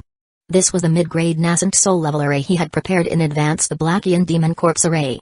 Within this array, all corpses were transformed into corpse demons under his command. These corpse demons would self-destruct at the moment of their death. A simultaneous explosion from thousands of corpse demons could severely injure nascent soul cultivators. However, the corpse demons could not leave the range of the array. To establish this array, Zhengji had slaughtered 2 mortal cities, throwing a total of 300,000 corpses into Flying Thunder Valley. He also introduced several of his own corpse generals into the mix, serving as leaders of the corpse demons. Liuru Asui declared, I will immediately notify the others. Meanwhile, at Golden Thunder Mountain, Weiji and Wanhun also received immediate news of Danzō and others' approaches. They activated a prearranged array as well. Instantly, Golden Thunder Mountain was shrouded in gloom, with specters weaving through the air, turning the mountain into a vision akin to the underworld. The fact that Northern Cold had fewer nascent soul cultivators was undeniable, necessitating reliance on powerful arrays to fend off invaders. Chu Zhuan, along with Wan Wuying and other Golden Core cultivators from the Wanhun sect, were stationed at Golden Thunder Mountain, each positioned at an array foot, controlling the array. Fu Peng appeared somewhat anxious. Brother Cao, we are outnumbered. It's truly a case of the few against the many. Cao sighed deeply. What can be done? If someone comes to kill you, do you not resist and just wait for death? Or do you want to run? Fu Peng could only offer a wry smile. Bei Jingkun and Wan Wuying glanced at Chu Zhuan and, noticing his calm demeanor, felt slightly reassured. Zhao Kei, Jingkong, Jingwei, and Jingxuan hovered midair, looking towards the ominously gloomy Golden Thunder Mountain. Jingkong clasped his hands together, chanting a Buddhist mantra. This place reeks of demonic energy, truly a den of filth and chaos. It must be cleansed. With that, he unleashed a holy Buddhist palm strike. However, the palm strike only momentarily dispelled the darkness, which was quickly replenished by more gloomy air. Jingkong frowned. This array is at least an upper-tier Nasan Soul formation. Jingwei spoke in a serious tone. Master Zhao, an upper-tier Nasan Soul formation's defenses are formidable. The demon cultivators must have prepared a substantial amount of spirit stones. We could forcefully break through, but it would consume a vast amount of time. Do you have any methods, Master Zhao? Zhao Kai smiled faintly. If Feather Transformation Heaven Palace lacks anything, it is not depth of resources. He casually slapped his hand down. More than 10 breaking restriction talismans suddenly flew out, landing in their hands.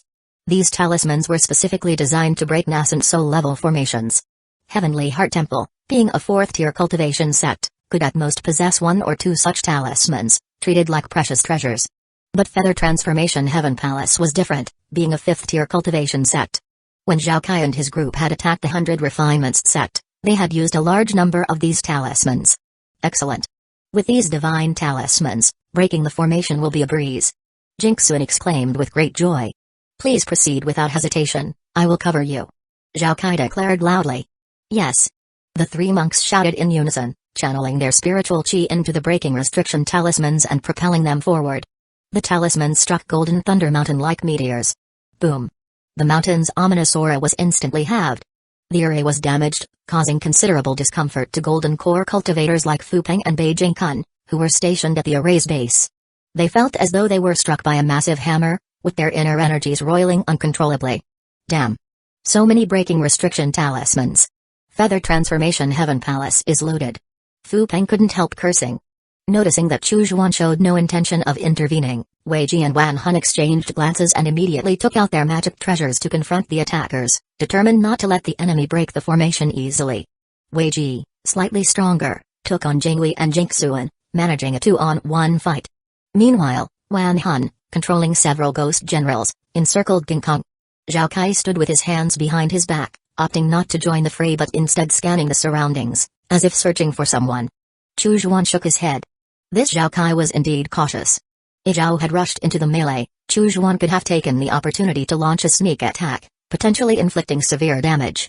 Unfortunately, Zhao was also on his guard, likely wary of a hidden strike from Shi Junction. The battle between Wei Ji and the others continued for a while. Wan Hun's ghost generals were slain, showing signs of defeat. In the name of Buddha, banish these demons. Jingkong roared, forming seals with his hands and summoning 2 layers of merit wheels behind his head. A colossal hand descended rapidly, aiming for Wan Hun. Wan Hun, visibly shocked, quickly pulled out his life-saving magic treasure in defense. Nevertheless, he was blown away, coughing up blood midair, his treasure visibly cracked. Wan Hun managed the bitter smile. Despite appearing strong, he was internally drained. He had been fighting with all his might and was now at his limit. It's time to depart from this path, demon. Jingkong declared, ready to deliver the final blow to Wan Hun. Just then, a powerful aura suddenly surged. A massive earth-colored spear thrust towards Jingkong. Zhao Kai's eyes sparkled as he smirked. All this hiding and finally showing yourself. Chapter 299, Concealing a Ghost King for a Stealth Attack. Zhao Kai, prepared for such an encounter, reacted swiftly, summoning a flying dagger and a set of flying swords to strike at once. His body surged with spiritual chi, releasing a blinding burst of golden light. He had been waiting for this moment, ready to confront the hidden cultivator from the heaven-shaking divine sect. Just as Shi Junxian managed to break through Jingkong's spell, he was greeted by a barrage of flying daggers, flying swords, and the golden light. His expression soured, but he had no choice but to engage in battle with Zhao Kai. By initiating the attack, he knew he would be at a disadvantage, yet he was compelled to act. With only a few demonic cultivators in Northern Cold, losing even one would be a significant setback. The air was filled with the sounds of clashing magic treasures as the 2 nascent soul level 6 cultivators, far surpassing any others present, battled. The fallout from their fight was intense, deterring anyone from coming close. Chu Zhuan remained composed, seated as if he were merely a golden core cultivator observing the chaos. Although Zhao Kai and his group have the upper hand, it's not an overwhelming advantage. He thought. This person must have something up his sleeve. It's better to wait for him to reveal his trump cards before I make my move. If Shi Junshin can't force Zhao Kai's hand, it suggests the heaven-shaking divine sect isn't much of a threat. Chu Zhuan continued to watch the battle intently. The outcome of the fight between Shi Junshin and Zhao Kai wasn't clear yet, but Wan Hun was steadily being overpowered by Jinkong. Wei Ji, fighting 2 against 1, was also beginning to falter. However, both managed to retreat back into the formation to consume medicinal pills and recuperate, allowing them to rejoin the fight after a brief recovery. This strategic use of the formation prevented any fatalities and demonstrated the strength and sophistication of their tactics. By relying on the formation, the disadvantaged side could continue to hold out for an opportunity. Jinkong, Jingwei, and Jinksuan exchanged glances, seemingly reaching a silent agreement. When Wan Hun and Wei Ji, somewhat restored, charged out of the formation again, Jinkong and Jingwei met them head-on. Meanwhile, Jinksuan made a beeline for the formation itself. Wei Ji, undeterred, immediately released 2 wooden puppets to block Jinksuan. The previous battle had shown that he could just manage to hold off Jinksuan using his array of wooden puppets, maintaining a precarious balance in the 2-on-1 fight. As Jinksuan hurled a wooden fish into the air, it suspended mid-flight, emanating intense golden light. The surface of the wooden fish rapidly lost its luster as the light spread, shining down on the wooden puppets. Inside them, agonizing wails could be heard, sounds of the souls being damaged. Wei Ji's expression shifted subtly. During the fight, the wooden fish had proven its worth repeatedly, clearly one of Jinksuan's powerful magical treasures. Now, to target his wooden puppets, Jinksuan was willing to sacrifice this potent item. Such use would inevitably degrade the treasure's power severely. After this encounter, the wooden fish might no longer be usable. Wei Ji attempted to turn back and stop Jinksuan. However, Jingwei intervened, chanting a mantra, "Benefactor, focus on me. Do not be distracted. Cursed monk, you deserve death." Wei Ji cursed under his breath, forced to watch as Jinksuan advanced towards the formation. Breaking restriction talismans, go. Jinksuan activated the talismans, channeling his spiritual chi into them and launching a concentrated attack on a single point of the formation. The 3 talismans, focusing their power, were meant to breach the formation decisively. Breaking the formation would prevent Wei Ji and Wan Hun from using it to recover, inevitably leading to their defeat. Yet, just as the talismans were about to strike, a 4-armed Ghost King burst forth, grasping 2 of the talismans in its massive hands and crushing them with a crisp snap. Only 1 talisman managed to hit its target. A breach appeared in the formation's dark energy, creating a large gap, but it was quickly replenished as the formation's energy flowed back to seal it. The Ghost King launched a sudden assault, swinging 4 ghostly weapons in rapid succession. Jinksuan, caught off guard by the unexpected appearance of the Ghost King, was pummeled backward, struggling with the turmoil inside him. A Ghost King? Jinksuan exclaimed furiously, "Well played, Wan Hun, hiding a Ghost King for a stealth attack. Such demonic tactics are truly shameful." Wan Hun, bewildered, thought, "I hit a Ghost King? News to me." He scanned Golden Thunder Mountain subtly, then chuckled coldly, "Hey, now you see what I'm capable of." The battle reverted to a stalemate, with Jinkong, Jingwei, and Jinksuan unable to decisively defeat Wei Ji and Wan Hun. As Wan Hun continually retreated into the formation for rapid healing after each heavy blow, Jinkong and his comrades were left depleted and deeply frustrated. Despite their superior skills, the enemy's tactics of hitting and running were infuriating. "Is there no honor in combat anymore?" they lamented. Meanwhile, everyone occasionally glanced over at the intense duel between Shi Junshin and Zhao Kai. The outcome of that battle would undoubtedly influence the dynamics on their end. Suddenly, the sky was lit with a ghastly crimson light. A burst of blood-red energy sent Zhao Kai flying dozens of yards. The blood turned into numerous skeletal hands that clung to him tightly, rendering even his nascent soul essence shift ineffective as if the hands were maggots gnawing at his bones. Shi Junshin sneered, "Zhao Kai, you're still too inexperienced to challenge me. Prepare to meet your end." He expelled a breath of nascent soul essence, which coalesced into a grotesque, massive axe, and swung it down furiously at Zhao Kai. Cursing under his breath, Zhao Kai urgently slapped his puppet bag, a special storage designed solely for the colossal puppet beast it housed. With a thunderous roar, a huge dark silhouette emerged. The terrifying blood axe struck it, only to leave a shallow mark before shattering into countless fragments of bloodlight, dissipating into nothing. The shallow cut on the puppet quickly sprouted new flesh and healed within moments as if never wounded. Shi Junshin's expression froze as he got a clear view of the massive creature. It was a fearsome dryland earth dragon, a creature with a trace of true dragon lineage. Even a newly born dryland earth dragon cub could be classified as a Foundation establishment stage demonic beast. These creatures faced almost no barriers in their cultivation, merely eating and sleeping could advance them to the golden core stage within 300 years. Given a millennium, they could step into the nascent soul stage. Dryland earth dragons boasted scales as hard as steel, capable of withstanding strikes from superior magic treasures without sustaining any damage. They could also breathe fire hot enough to melt mid-grade magic treasures and below. Additionally, these dragons were favored as mounts by many deity transformation cultivators due to their impressive speed. However, the dryland earth dragon before them had hollow, lifeless eyes and a somewhat rigid posture, revealing that it was not a living beast but a puppet crafted from the corpse of a dryland earth dragon. Chapter 300. Look behind you. The dryland earth dragon, thick-skinned and tough, is not easy to convert into a puppet using ordinary puppeteering methods. The concoction required for its transformation is both rare and extraordinarily potent, beyond the reach of most fifth-tier cultivation sects. With such valuable resources, one might typically prefer to use them for personal cultivation enhancements. Shi Junshin could ascertain that Zhao Kai himself lacked the puppeteering skills necessary for such a feat. The puppet must have been a gift from the reincarnation divine sect. No wonder he's so confident, he had this up his sleeve. Shi Junshin thought darkly. Zhao Kai, with a burst of spiritual chi, repelled the bloodied hands grasping at him and scoffed, Shi Junshin, you are among the best of the nascent soul cultivators in the heaven-shaking divine sect. I've heard your name long before today. But can you withstand this dryland earth dragon puppet? With a grand gesture, Zhao Kai commanded the dragon puppet to open its maw and unleash a torrent of flames towards Shi Junshin. The next moment, rolling flames surged out. Sensing immediate danger, Shi Junshin didn't dare to face it head-on and swiftly used a burst of nascent soul essence to teleport away. When he reappeared, he turned just in time to see the ground he had just vacated swallowed by the relentless fire, which burned without any sign of extinguishing. Shi Junshin's heart raced as he saw the puppet dragon open its mouth again. He had no choice but to use another burst of nascent soul essence to teleport once more. However, the flames spread too wide. Barely landing, he found his robes catching the fierce fire. Despite his frantic efforts to extinguish them, the flames clung stubbornly, leaving him in a dire and disheveled state. Zhao Kai laughed heartily at the sight.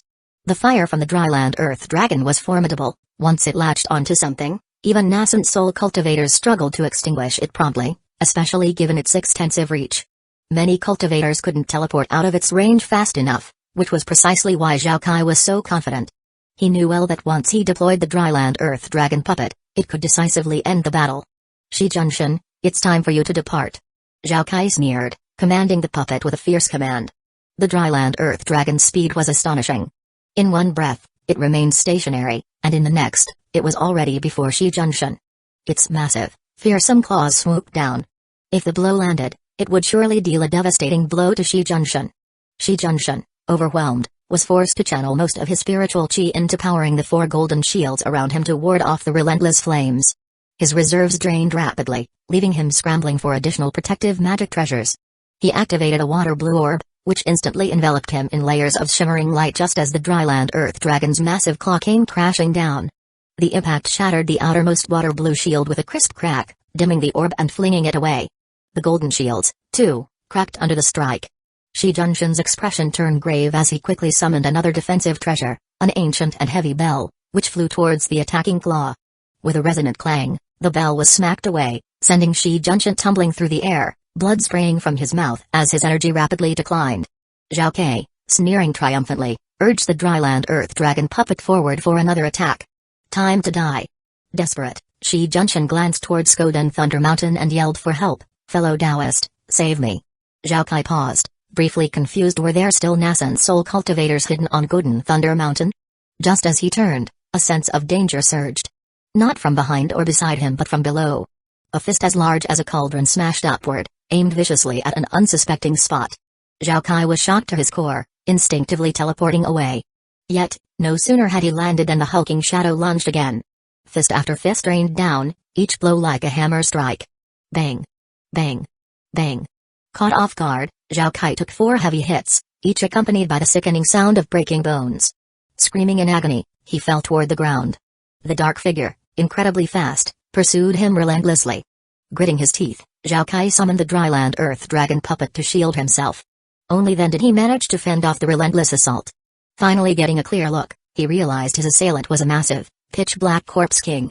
Its skin was like forged steel, its muscles sharply defined, and hard bone armor grew over its vulnerable joints, a veritable humanoid magic treasure.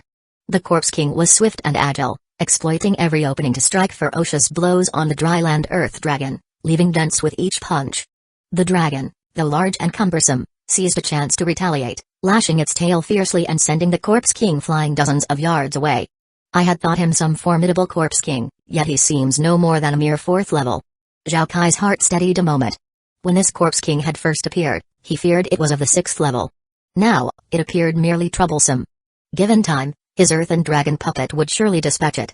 This thought had scarcely arisen when another blue figure burst forth, rushing toward him. This blue figure, though less robust than the corpse king, moved with even greater swiftness. Out of the corner of his eye, Zhao Kai barely caught sight of the blur. In the next moment, it was already before him. Thud. A fist smashed forward, striking directly at Zhao Kai's face. With a splatter, blood sprayed wildly as his nose was brutally broken. His brain seemed to turn to mush under the tremendous blow. He fell toward the ground, and only after a moment did he instinctively summon a shield, large as a gate, to guard himself. But no sooner had this shield materialized than a mass of blue threads burst from within the figure, bypassing the shield and wrapping around him. Zhao Kai's eyes widened. Was this not a corpse king? How then did it possess such techniques? Splurt. In the blink of an eye, Zhao Kai's body was pierced by blue threads, which instantly drew forth copious amounts of blood. The blue threads turned almost red. Zhao Kai roared as his sword formation returned to his side and snapped the threads with a few crisp sounds. However, the threads that remained inside him still retained their vitality. He could feel them burrowing deeper into his flesh, exploring new territories as if to make it their new home. Damn it! Goo insects! Zhao Kai roared again, without hesitation expelling the essence of his nascent soul, flames erupting from within him, encompassing even his eyes, nose, tongue, and viscera. A technique specifically designed to destroy poisons and goo insects that invade the body, harming both enemy and self alike. Squeaks. He immediately heard the pitiful screams of numerous goo insects within him, clearly perishing in the flames. It took a while before the flames subsided. Zhao Kai was charred all over, his vitality severely diminished. Who was controlling these two corpse kings? Zhao Kai instinctively swallowed several healing pills, his gaze fixated on the tumultuous dark she of Mount Golden Thunder. Stop looking, I am right behind you. A calm voice arose behind him. Chapter 301, It's time to set off. The moment the voice echoed in the air, Zhao Kai's eyes instantly widened in shock. A sharp, pricking sensation surged within him, as though 1,000 needles had suddenly pierced his heart. When exactly had this happened? The enemy had appeared behind him without his notice. How absurd. Zhao Kai, with a deep breath, questioned himself. As a cultivator at the 6th stage of nascent soul, how had he allowed someone to get this close without detection? Nevertheless, even in the face of such a shock, Zhao Kai reacted instinctively, immediately summoning his life-bound magic treasure. A small tower shot into the air. At once, a swarm of flying swords erupted from within, filling the sky like a rain of locusts. The flying swords within the tower ranged in quality. Some were merely inferior-grade magic tools, while others reached the level of inferior magic treasures. When such a massive number of swords were unleashed, they truly resembled a meteoric downpour, striking down like a thunderous storm. This was his life-bound magic treasure Divine Sword Tower. Jinkong, Jingwei, and Jingxuan could not help but be astonished as they witnessed this spectacle. They had long heard tales of the power of Zhao Kai's magic treasure. It was said to contain over 1,000 flying swords, each one a weapon taken from defeated cultivators' magic tools and magic treasures alike. The Divine Sword Tower itself was a unique magic treasure. The greater the number of flying swords it contained, the more formidable its power became. The three had long desired to witness it in action but had never had the opportunity until now. Today, their wish had finally been fulfilled. Jingxuan smiled. Once this treasure appears, the suddenly appearing cultivator will surely be no match for Zhao Kai. Jingwei nodded. Fellow Taoist Zhao has slain countless cultivators of the same realm. That person, too, will not stand a chance. Jinkong agreed. The appearance of this person is merely a small interlude. It poses no real threat. However, Zhengji and Wan Hun's expressions changed drastically as they watched this unfolding scene. The sheer number of flying swords was terrifying. If they had been the ones facing them, they would likely have been pierced through by 1,000 swords. Could Chu Zhuan withstand this? Chu Zhuan smiled faintly as the vast barrage of swords shot toward him. He raised a hand and, with a puff, expelled a mouthful of nascent soul essence. From the ground, a colossal ice pillar suddenly surged upward. Seeing this, Shi Junshan's heart sank in alarm. He immediately accelerated and retreated at full speed. Even he, with his cultivation, would need to avoid such a vast array of flying swords.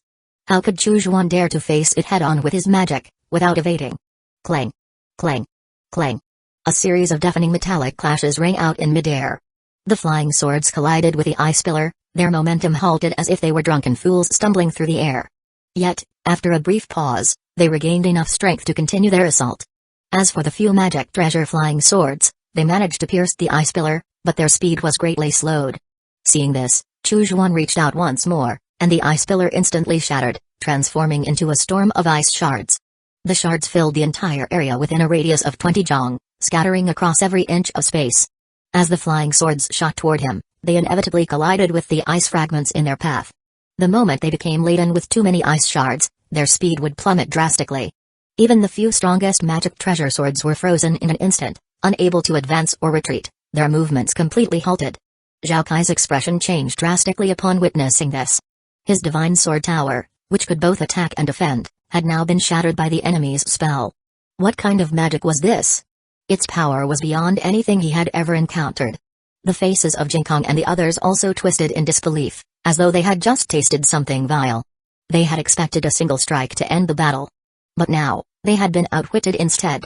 Shi Junshan's swift movement came to a sudden halt. He looked at Chu Juan with an expression of disbelief. How had he blocked it so easily? Chu Juan smiled faintly. What Zhao Kai and the others did not know was that his nascent soul essence had merged with the heavenly Tao Golden Lotus, greatly enhancing his power. Each breath of nascent soul essence he expelled amplified his spells immensely. Breaking through this divine sword tower was no challenge at all. Without hesitation, Chu Juan activated his teleportation technique. In the blink of an eye, his body shot forward, speeding directly toward Zhao Kai. To charge at me, you're seeking death. Zhao Kai sneered coldly, and with a sharp motion, he grabbed the air. The flying swords, frozen by the ice shards, suddenly leapt out mournful wails from within. Then, with a violent explosion, they shattered. Boom! Boom! Boom! In a matter of moments, the hundreds of flying swords were reduced to countless fragments. The ice shards, too, shattered into even finer pieces, scattering across every inch of space. These shards of frost and broken flying swords swirled like a fog, obscuring all sight. Not only could Zhao Kai not see, but even Shi Junshan, Wan Hun, Zheng Ji, and the others were blinded by the haze. Anxiety gripped the hearts of Shi Junshan and the others. How had this happened? Zhao Kai still had the means to self-destruct the flying swords. This person was truly capable of anything. These swords must have been accumulated over many years. And yet, he had been willing to destroy them all. Will he survive? Zheng Ji and Wan Hun exchanged uneasy glances. After all, their fates were tied to Chu Juan's. If something were to happen to him, their own survival would be just as hopeless. Zhao Kai, his gaze fixed on the mist, retrieved yet another magic treasure. This was a set of small flags. Without hesitation, he threw them into the air. 36 flags fell around the mist-covered area. In an instant, the spiritual energy within the region grew chaotic and disordered. Ice condensed into gas. Water liquefied into ice. Gas transformed back into water. The bizarre and erratic transformations dazzled the eyes. This was precisely what struck fear into the hearts of cultivators. Cultivators relied on spiritual energy as their foundation. When a nascent soul cultivator unleashed their spells, they connected to the world's spiritual energy, vastly amplifying their power. But if the surrounding spiritual energy was in chaos, then the power of their spells would be significantly weakened. They would become like a beast trapped in a cage, at the mercy of their enemies. Shi Junshan's expression shifted dramatically. The inverted chaos formation. He actually possesses this kind of killing formation. The inverted chaos formation was a top-tier killing array used by nascent soul cultivators. It could be carried at all times and activated whenever needed. Though its coverage was limited, its lethality was immense. Once the enemy was trapped within, it became an inescapable death trap. Shi Junshan immediately sought to channel his spiritual energy to break the formation Zhao Kai had set up. However, Zhao Kai would not allow him to interfere. With a casual swipe, he summoned another set of flying swords and hurled them toward Shi Junshan. Shi Junshan, already injured, found himself ensnared by the flying swords, unable to move any further. In his desperation, he spat out blood repeatedly. Humphrey, an outsider daring to interfere, wait for death. Zhao Kai, expertly multitasking, manipulated the flying swords to entangle Shi Junshan while simultaneously urging the inverted chaos formation to disrupt the spiritual energy within the mist. However, before the formation could fully take shape, two sharp beams of cold light suddenly shot out. They struck and sent two of the small flags flying. The inverted chaos formation was destabilized and could not fully form. An overwhelming surge of cold energy poured from the mist, engulfing the entire area where Zhao Kai, Shi Junshan, and the others stood. Within this icy domain, it was as though one's hand could not be seen in front of one's face. Such chilling cold. Zhao Kai's expression changed instantly. This was undoubtedly the power of a top-grade magic treasure. Where is he? Where? Zhao Kai scanned the surroundings, reaching for his remaining magic treasures. But to his shock, he found none left to use. No magic treasures left? Then it's time to set off. A cold, mocking laugh echoed from behind him. In the next instant, two invisible, chilling hands smashed into his sea of consciousness. Chapter 302, Mystic Azure Star has fallen into the hands of our divine sect. In that instant, Zhao Kai felt as though his skull was being torn apart, painfully and forcefully. Something massive and ice-cold was shoved into his head, filling every inch of his mind. The excruciating cold froze his thoughts, leaving him unable to think, his very mind paralyzed. Great devouring palm. Chu Zhuan raised his hand once more. A massive spiritual palm descended, overwhelming Zhao Kai. Zhao Kai's spiritual sense was immediately refined and absorbed by it. The inner furnace refining method continuously transformed them into Chu Zhuan's own spiritual power, further strengthening his soul. Zhao Kai struggled to maintain a sliver of clarity in his will, trying to escape with his nascent soul. But Chu Zhuan had long been prepared. The sky-tearing cold palm grasped down with ferocity, easily seizing Zhao Kai's nascent soul. With a casual flick of his wrist, Zhao Kai's physical body was thrown into the Myriad Realms mirror and sent crashing to Blue Star. Chu Zhuan still planned to use the soul search technique to delve into Zhao Kai's memories, so he refrained from killing him for the moment. Whoosh! In the blink of an eye, the winds roared. The mist dispersed. Shi Junshan and the others focused, only to find that Zhao Kai had vanished completely, leaving Chu Zhuan standing in his place. Shi Junshan let out a long breath, and his gaze towards Chu Zhuan softened, filled with awe. No wonder this person could suppress Wei Ji and the others at once. He was truly formidable. If he could kill Zhao Kai, then eliminating him would be no more than a trifling task. He was glad he had been cautious and hadn't turned against this person. Otherwise, he would be the one lying dead. Shi Junshan quickly stepped forward, cupped his hands, and said, "Fellow Taoist, your strength is truly impressive. I, Shi, am in awe." Chu Zhuan smiled. It was just a matter of luck encountering him. Shi Junshan couldn't help but laugh bitterly. You defeated Zhao Kai by luck? What does that make me, then? Shouldn't I have been flattened under his fists? Jingkong, Jingwei, and Jingxuan had been watching the battle intently. When they realized that Zhao Kai had completely vanished, their faces turned ashen. Zhao Kai, a sixth-layer nascent soul powerhouse just like that, he was gone? The three of them were still at the early stages of nascent soul. If someone could kill Zhao Kai, how easily could he wipe them out? Compared to the shock and fear of Jingkong and the others, Wei Ji and Wan Hun were filled with a sense of relief and excitement. Good, good, good. They had indeed chosen the right side.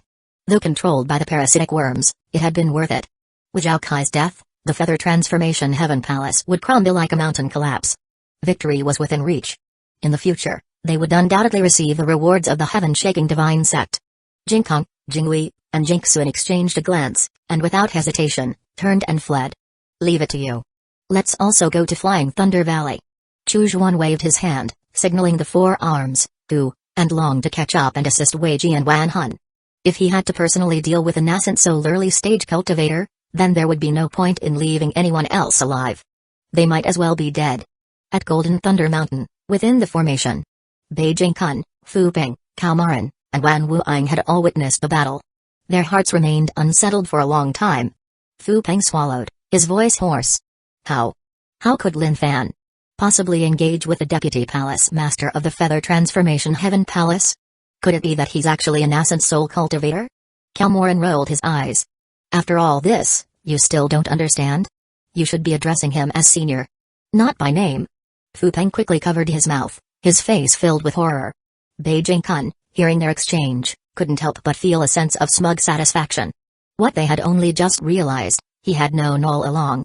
It was the pride of one who had already discovered the secret. Wan Wuing stared at the forearm soaring through the air, a look of astonishment in his eyes. He remembered the day on the extraterritorial battlefield at the Great Chasm, when the cultivator who called himself Hueco from the Golden Dragon Temple had killed the genius Yanzong of the Reincarnation Divine Church. On that day, he had watched from afar as Hueco deployed two Ghost Kings. It was especially the forearms that left a deep impression on him. Its appearance now was identical to the one he saw today. However, Hueco had been a master at raising ghosts. This person, though, had a corpse king as well. Generally speaking, devil cultivators would focus on one path alone. It was rare to find someone who excelled in raising ghosts, refining corpses, and breeding parasitic insects. Such a genius, one who was proficient in all these aspects of the devil's path, was an incredibly rare find. But Wan Wuai knew very well there was no such person as Hueco. The Hueco of Golden Dragon Temple had been a mere foundation establishment cultivator and had long been killed by his former disciple, Chujuan. This person's true identity was still a mystery, but he must be someone Wan Wuai knew. Who could it be? Wan Wuai vaguely had an answer. At Flying Thunder Valley, Zhengji and Liu Ruasui were under less pressure, and with the arrival of reinforcements from Golden Thunder Mountain, their victory was swift. It didn't take long before Chengqi and the others were killed. Only Guan Ziyu saw the situation turning unfavorable and made an early escape, fleeing without a trace.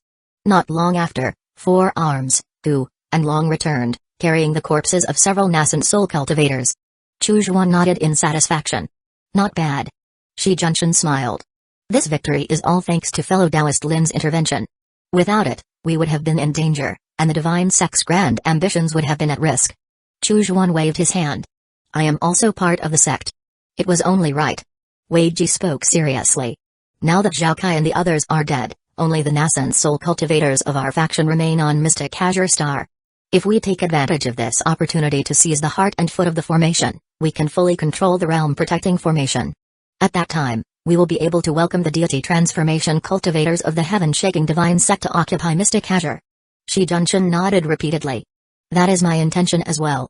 Please, everyone, immediately go to different parts of Mystic Azure to secure the formation's positions. Once everyone left, he turned to Chujuan. Fellow Taoist Lin, would you be willing to assist me in securing the heart of the formation? Chujuan smiled. That sounds great. He was the strongest, so it would not make sense for him to travel far to control the various formation nodes. Shi Junshin did not dare to issue such an order. Naturally, he would remain at the heart of the realm-protecting formation. More than 10 days later, the realm-protecting formation on Mystic Azure Star had completely fallen under the control of Chujuan and his group. Beyond Mystic Azure Star, in the vast expanse of space, 2 elderly figures were locked in confrontation. One of them was Tankang, the true master of the reincarnation divine sect.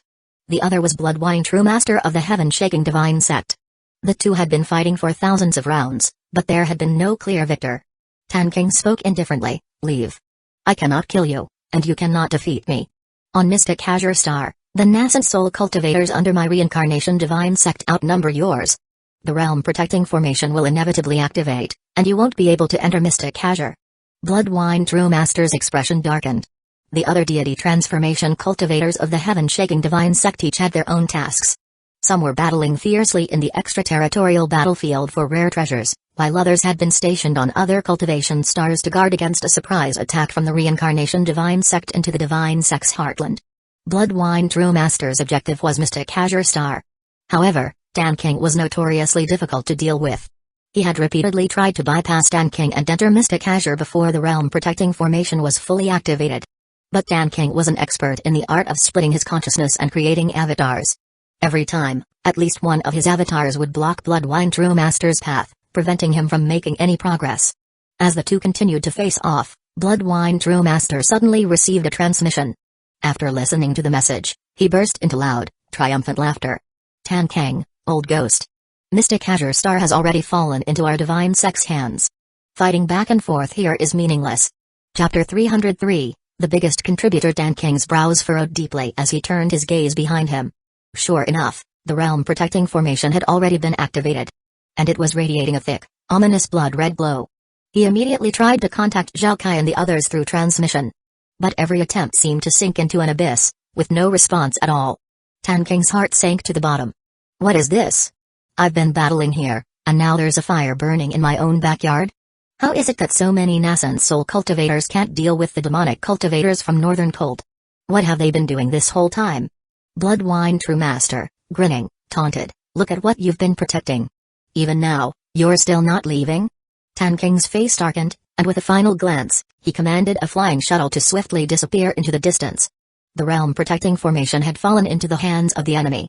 With the formation fully activated, it was powerful enough to resist the combined efforts of 2 deity transformation cultivators. There was no need for him to stay any longer. Bloodwine True Master laughed loudly, his figure heading toward Mystic Azure Star.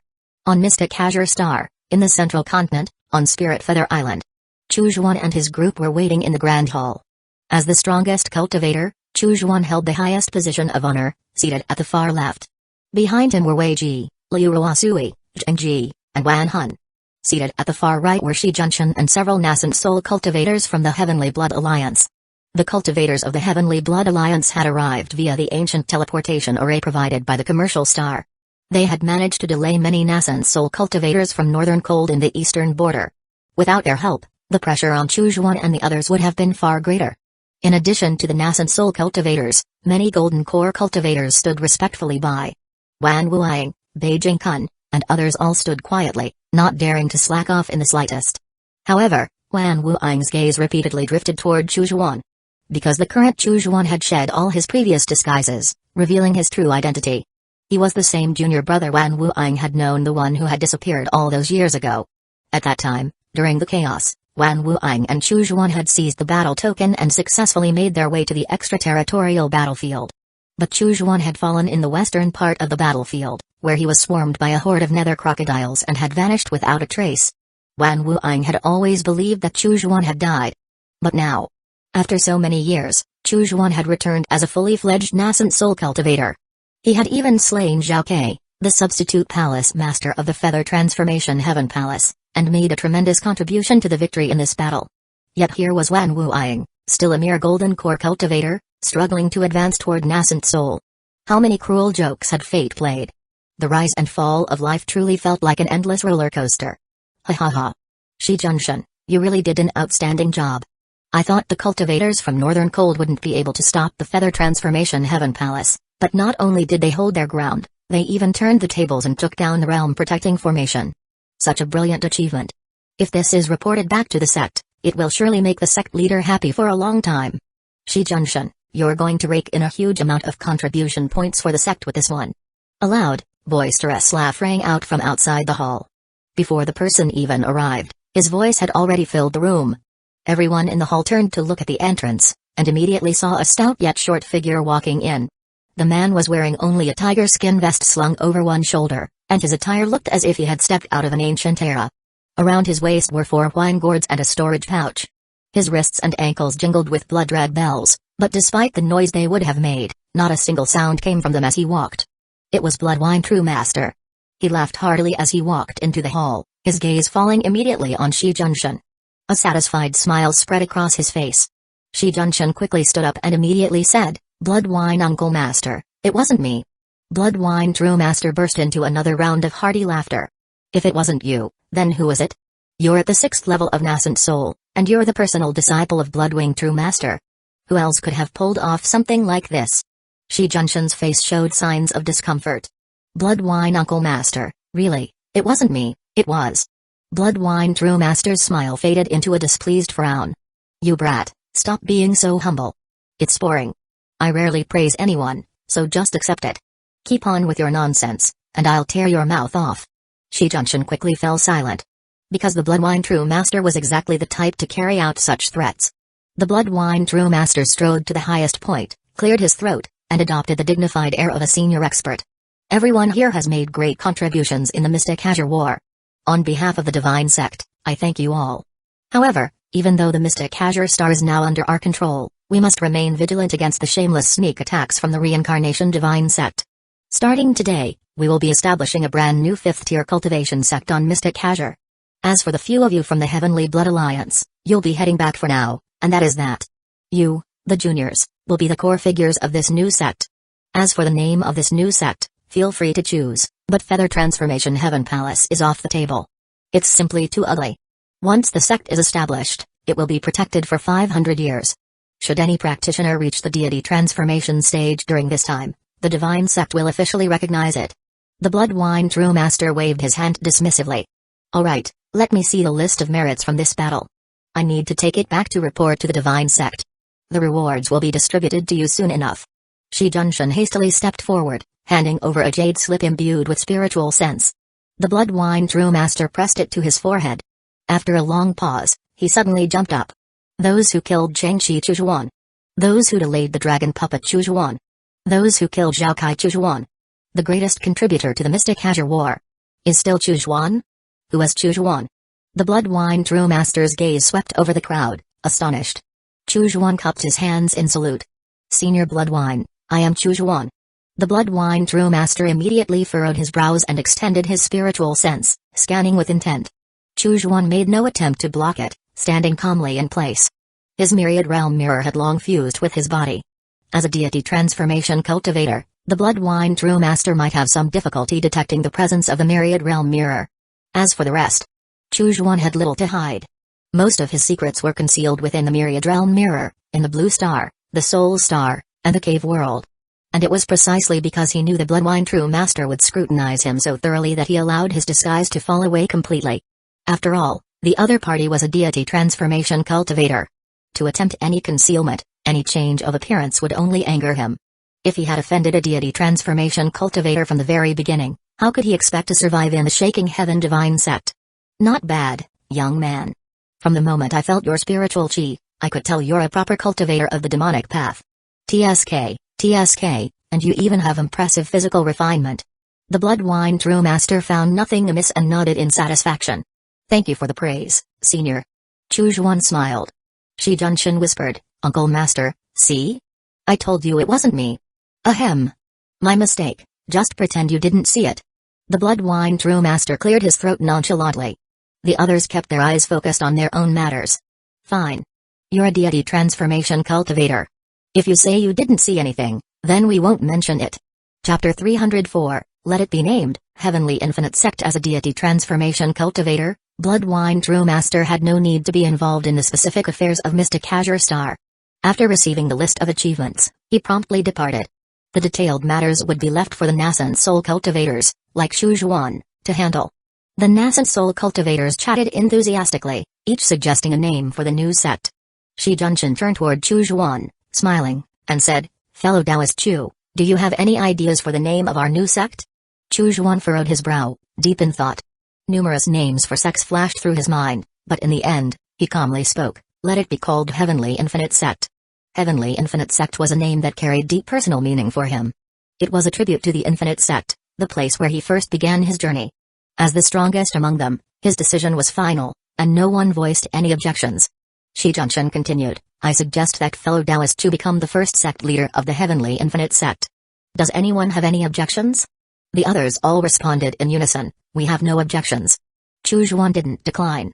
The strongest should naturally have the most authority and access to the greatest resources. Of course, he accepted the position of sect leader, but he intended to delegate the day-to-day management to others. It was important to allow the younger cultivators to gain experience and grow. After all, the Heavenly Infinite Sect was just starting and was still in its infancy. If he handled every single detail himself, how could the other cultivators develop? He hoped they would understand his well-intentioned approach in the future. Soon, all traces of Feather Transformation Heaven Palace were erased. Spirit Feather Island was renamed Infinite Island. The news that Heavenly Infinite Sect had replaced Feather Transformation Heaven Palace spread across every inch of Mystic Azure Star, stirring up a storm. In the southern wilderness, Yuan Zichu, Wu Daolang, and Shu Yuqiao gathered together in a cave residence. The table was covered with a variety of spiritual food, and there were 3 jars of aged wine, one of which had already been opened, filling the room with a rich, intoxicating aroma. A single sniff was enough to make one's heart race and soul stir. Wu Daolang raised his cup and toasted Yuan Zichu. Yuan, my old friend, looking back at our time on the battlefield, I truly owe you my life. If you hadn't rescued us, Zhu and I wouldn't have made it back to Mystic Azure. Now, you've received this earth-shattering news and still shared it with us at the first opportunity. I'm deeply grateful. As he spoke, he couldn't help but raise his cup again in high spirits. Yuan Zichu smiled. It was no trouble at all, Wu. There's no need to be so polite. Zhu Yuqiao sighed, but who could have imagined that such a massive power as Feather Transformation Heaven Palace would ever be replaced? Yuan Zichu chuckled. The cycle of rise and fall is an unchanging law of the universe. There is no eternal dynasty, and no sect is truly immortal. Feather Transformation Heaven Palace being replaced by Heavenly Infinite Sect, it's unexpected, but also inevitable. He took a bite of food and continued, Now that Heavenly Infinite Sect is in its infancy and rebuilding, it will undoubtedly need talent. We should head to Central Continent as soon as possible. We'll surely be given important roles. Wu Daoling laughed heartily. Exactly. Kia is a Golden Core level formation master, you are a Golden Core level talisman master, and I am a half-baked puppet master. When the three of us go to Zhangzhou, our future will be bright. Come, let's drink. In the past, every time we drank, you always tried to avoid it, Yuan. This time, you have to drink to your heart's content. Yuan Zichu glanced at Zhu Yuqiao without leaving a trace, then immediately raised his cup. Alright. Today, I'll drink with Wu to my heart's content. He took a big gulp of wine, but half of it dripped from the corner of his mouth. Before it could touch the table, it evaporated silently, disappearing without a trace. A while later, Wu Daoling's face was flushed red. With a loud thud, he collapsed at the table. Zhu Yuqiao covered her mouth and giggled, then reached out to pull Yuan Zichu's sleeve. Yuan, you really are bold. Yuan Zichu smiled. It's all of the more flavorful this way, don't you think? Zhu Yuqiao laughed playfully, her cheeks flushed with a lovely pink glow. So, where shall we exchange insights on the formation way this time? I've already warmed up the pilferness. Yuan Zichu said with a meaningful smile. You rascal. The room was filled with a light, cheerful atmosphere. A similar scene played out across Mystic Azure. The rise of the Heavenly Infinite Sect and the replacement of Feather Transformation Heaven Palace meant a significant reshuffling. For many cultivators, this was a massive opportunity. Whether they could seize this moment and climb the ranks depended on their own abilities. Soon, cultivators from all over Mystic Azure flocked toward the Heavenly Infinite Sect. Such trivial matters were left to people like Zhengji and Wan Han to handle. There was no need for Chu Zhuan to worry about them. He had already returned to Blue Star to assess the gains from the Mystic Azure battle. Such a pity. Why did Feather Transformation Heaven Palace not have any hidden treasure locations? Wouldn't it make sense for them to have a secret vault prepared for a future resurgence? After reviewing Zhao Kai's memories, Chu Zhuan couldn't help but shake his head. He had intentionally spared Zhao Kai's life, hoping to find some unexpected treasure in his memories. It turned out that not every sect was prepared for danger or had secret vaults ready. Zhao Kai's physical body was handed over to Huan Long, while his soul was absorbed and refined by Chu Zhuan using the inner furnace refining method. Of course, Zhao Kai's lifespan wasn't neglected either.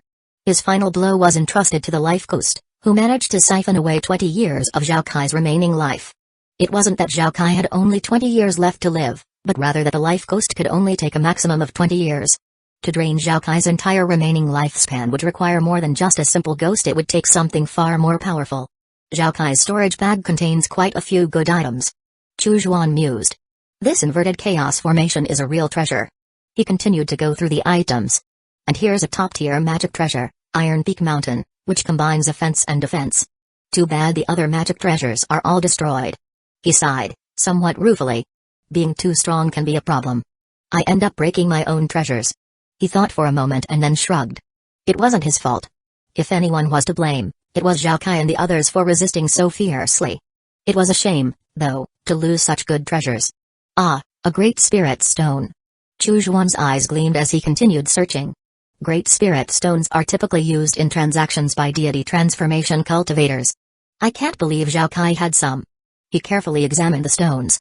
30 Great Spirit Stones in total, each one the size of a fist. They were crystal clear, sparkling with a radiant glow. They were far more perfect than medium spirit stones. Normally, one Great Spirit Stone could be exchanged for 100 medium spirit stones, but few people actually did that. Instead, many would trade 120, 130, or even 140 small spirit stones for just one Great Spirit Stone. The reason for this was simple: the spiritual chi contained in a Great Spirit Stone was extremely pure. Many cultivators faced the problem of depleted spiritual chi during battles. To restore it, they either had to take medicinal pills or use spirit stones. However, pills were expensive and typically saved for emergencies. The majority of cultivators used spirit stones to replenish their spiritual chi, and the purer the spiritual chi inside the stone, the better. Chapter 305, Some people are meant to die, such is life in this regard. Great Spirit Stones were certainly far superior to medium spirit stones. Moreover, Great Spirit Stones had fewer impurities and their spiritual chi was far purer, making them the ideal energy source for formations. With these 30 or so Great Spirit Stones, Chu Zhuan would be able to trade with other nascent soul cultivators in the later stages. This dryland earth dragon puppet isn't bad, but the current refinement method can't fully bring out its potential. I'll find time to refine it again, it could be a decent combat asset. Chu Juan mused as he examined the puppet, nodding in satisfaction. Wait, what's this? Black nether falcon's flesh? He noticed a jade box at the bottom of Chang Chi's storage bag. Inside was the lifeless body of a black nether falcon, roughly the size of a palm.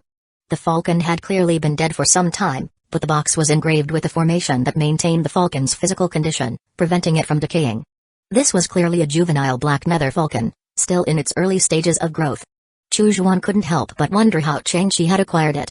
Most likely, it was meant for body refinement purposes.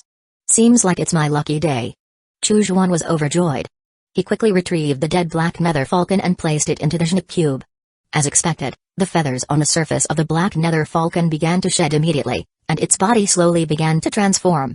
Eventually, it turned into a small, pink, square-shaped meat block. Chu Juan cut off a small piece and was pleasantly surprised. His initial judgment had been right. The vitality contained in the black nether falcon's flesh was far more abundant than that of the nether crocodile's flesh. He quickly stored the remaining pieces away and then retrieved another storage bag. This one had been brought back by Bloodwine from the Heaven-Shaking Star, which was the home of the Heaven-Shaking Divine Sect. Inside were treasures granted by the sect. When Chu Juan had first made a request to Bloodwine, he had casually asked for 2 top-tier magic treasures, 2 peak nascent soul-tier secret methods for spirit sense, 5 top-tier nascent soul-tier talismans, and a vial of spirit refining liquid that would definitely arrive within 100 years. He had made the request rather boldly, not expecting the Heaven-Shaking Divine Sect to actually honor it. But to his surprise, the Heaven-Shaking Divine Sect had kept their word. The contents of this storage bag were what Bloodwine had given him a list of before he set out, with Chu Juan personally selecting items from the list.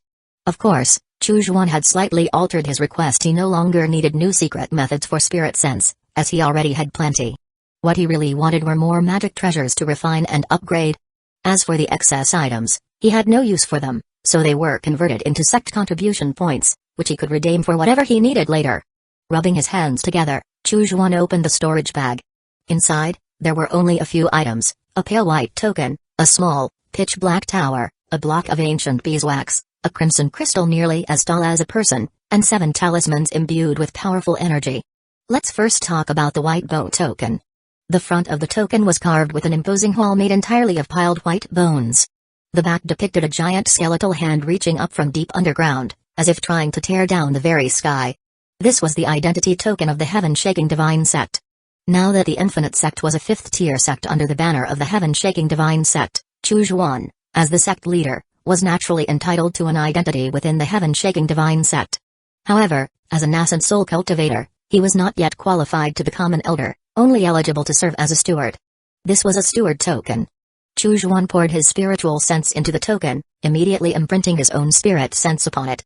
The token was actually a fine magic treasure in its own right, equipped with various functions such as sound transmission, heating, cooling, insect repelling, and emergency summoning. As he probed deeper, he saw a number glowing within the token: 1,000. This number represented sect contribution points within the Heaven-Shaking Divine Sect. 1 contribution point was roughly equivalent to the value of 1 Great Spirit Stone. 1,000 contribution points. Chu Juan muttered. Not much, but not too little either. If there's ever an opportunity, I'll definitely visit the Heaven-Shaking Divine Sect's main mountain gate. As a 6th-tier sect, the resources they have stored: cultivation techniques, secret methods, magic treasures, pills, talismans, everything must be of the highest quality.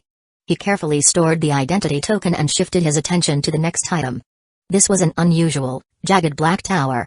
The item was called the Heavenly Corpse Tower, and it was a top-tier magic treasure. The corpse tower he had used before was only a magic tool, which had proven insufficient to handle the growing number of corpses he was collecting. When he had seen this particular item listed, he had eagerly chosen it. The Heavenly Corpse Tower was a larger and contained stronger yin chi, making it ideal for corpse refining. It also had defensive capabilities, unlike the regular corpse tower, which only served to nurture corpse puppets and store bodies. Additionally, the Heavenly Corpse Tower came with its own corpse refining pool. From now on, there would be no need for Chu Juan to dig pits and mix medicinal fluids manually. With just a thought, the Heavenly Corpse Tower would automatically perform all necessary actions. Then there was the ancient beeswax. It looked corroded and blackened, almost as if it would soon start to emit a foul odor. However, this was the beeswax of the ancient nether bees. Although the beeswax appeared small and fragile, it was incredibly tough, harder than steel. Even a top-tier attacking magic treasure would be unable to destroy it. Chujuan planned to incorporate this beeswax into his blood hive. Doing so would not only enhance the quality of the blood hive but would also likely increase its overall capabilities. Next, there was the deep crimson crystal, which was taller than a person. Blood seemed to flow within its depths, constantly emitting a sweet, pungent scent. This crystal was called Blood River Crystal and was a rare product from the Blood River Star. The crystal could only be extracted from the deepest part of the Blood River, where mortal beings could not venture. Even Foundation establishment cultivators were barely able to retrieve it. This item was extraordinarily valuable. Any magic treasure infused with Blood River Crystal would gain the ability to absorb blood, including the blood of the living. Once refined into the evil soul chain, this crystal would not only allow it to bind souls but also absorb blood, adding a powerful new ability. Additionally, the quality of the chain might rise from being a top-tier magic treasure to becoming a peak magic treasure. So many treasures. Chujuan grinned widely, the glint of greed flashing in his eyes. I need to refine them quickly and turn them into usable combat power. He settled into a meditative state and began the process of refining each item one by one. Upon hearing the report brought by his subordinates, Wen Lingshan couldn't help but frown deeply. Mystic Azure Star was conquered by the heaven-shaking divine sect in such a short time? He turned to look at Sichu Kong, asking, Sichu, do you know what happened on Mystic Azure Star? Sichu Kong's expression was grim. Reporting to Ancestor, I too am unaware. To be cautious, I even passed on the method to craft the dryland earth dragon puppet to Zhao Kai. Yet, Zhao Kai and the others still failed. Wen Lingshan furrowed his brows but remained silent. Ancestor, what should be done with Mystic Azure now? One of his subordinates asked in a low voice. Wen Lingshan shook his head. The struggle for control over the battlefield is the top priority. Mystic Azure Star being lost is no great concern. The subordinate was taken aback. But there are still many righteous cultivators on Mystic Azure Star fighting desperately. If we abandon Mystic Azure, wouldn't that mean we are abandoning them as well? Sichu Kong cast him a glance and spoke coldly. Those who hesitate when the time to act comes only bring disaster upon themselves. Mystic Azure Star's fate is sealed. The remaining righteous cultivators on Mystic Azure Star are still resisting the demonic path. While their courage is commendable, it does not warrant the sect's intervention. Some people are meant to die. That is the way of life. The subordinate sighed deeply. Understood. With just a few words, Wen Lingshan had already decided the fate of the stubborn righteous cultivators still resisting on Mystic Azure Star. Wen Lingshan's voice was calm. Mystic Azure Star can be abandoned, but we must find out how it was conquered by the heaven-shaking divine sect. We need to understand this clearly. The subordinate immediately bowed. Understood, Ancestor. Chapter 306, If I Die, Bury Me in the Extreme Yin Cave of Wuzhou, Southern Wilderness on Blue Star. Chujuan stood before the hulking form of the dryland earth dragon corpse, a satisfied smile on his face. After using several tons of corpse repairing potion, he had finally brought this beast to life. You'd better not disappoint me. Otherwise, all that effort would have been for nothing. Chujuan muttered to himself, snapping his fingers. The dryland earth dragon corpse began to stir, its movements initially stiff, but soon it was moving with ease. Bang! With a powerful push from its legs, the dragon corpse leapt out of the massive pit with a force that caused the ground to shake. It felt as though a minor earthquake had just occurred. Roar! The dryland earth dragon corpse opened its mouth and let out a roar that reverberated through the heavens. The sound of its dragon's roar echoed across the sky, while flames shot from its mouth, soaring into the clouds. People several dozen kilometers away could see the fiery eruption clearly, and many were shocked and awestruck. However, the members of Black Blade were unperturbed. They remained as calm as ever, as if nothing out of the ordinary had happened. This vast blue star was protected by immortals, so what could possibly go wrong? If it was a tiger, it would have to lie down. If it was a dragon, it would have to coil. Whatever demons or monsters appeared, the end result would always be the same, they become the immortal's beloved pet. At that moment, Chujuan was already mounted on the dryland earth dragon corpse. He immediately felt a dense spiritual aura surrounding him, as the earth's spiritual energy enveloped his body. Without warning, the dryland earth dragon corpse burrowed into the ground. The soil and rocks split apart on their own as the creature tunneled below. Though it was dark, Chujuan could still sense the flow of the earth's energy, thanks to the corpse's earth-burrowing abilities. Having refined the dryland earth dragon corpse, Chujuan now shared some of its capabilities. This speed is incredible. It's even faster than my ice crystal divine light escape. Chujuan exclaimed, impressed.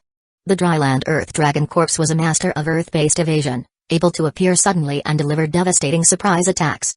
Unfortunately, this creature couldn't fly. If it could, it would completely replace flying magic treasures. While others would soar on flying swords or knives, Chu Xuan would ride his own dragon corpse. How domineering that would look. Whoosh! The dryland earth dragon corpse suddenly leapt again, reappearing by the vast, endless expanse of the East Sea. Chu Xuan patted the dragon's massive head with a smile. Not bad. You need a name. You'll be called Dalong. The dryland earth dragon corpse remained silent.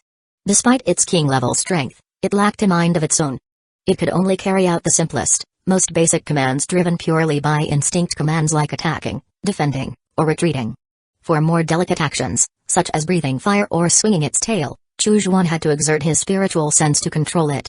Naturally, the dryland earth dragon corpse didn't react to the name Chu Xuan gave it. In the future, I might be able to implant a demonic beast's soul into this thing to act as a pilot. Chu Xuan mused. But that method, I haven't learned it yet. He paused for a moment before his eyes lit up. Wei Ji's technique for creating wooden puppets is impressive.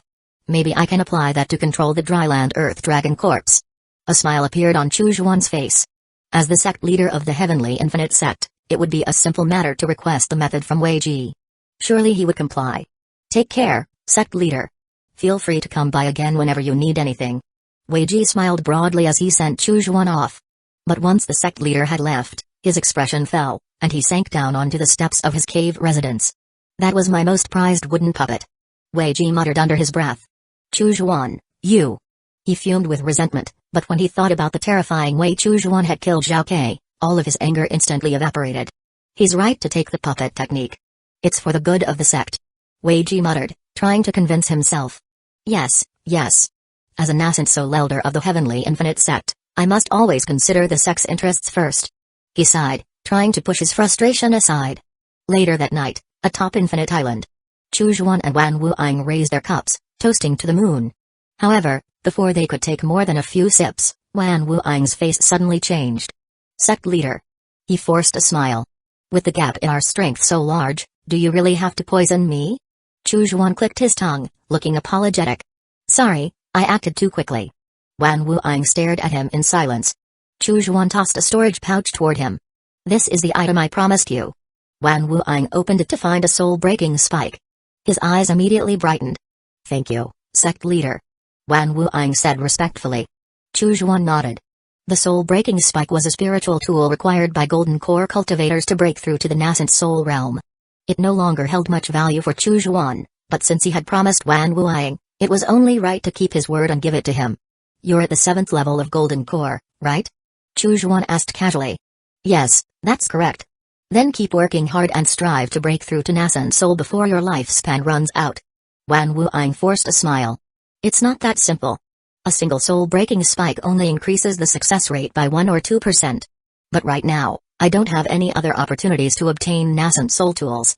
If I have no choice, I'll have to use this needle to force my way into the nascent soul realm.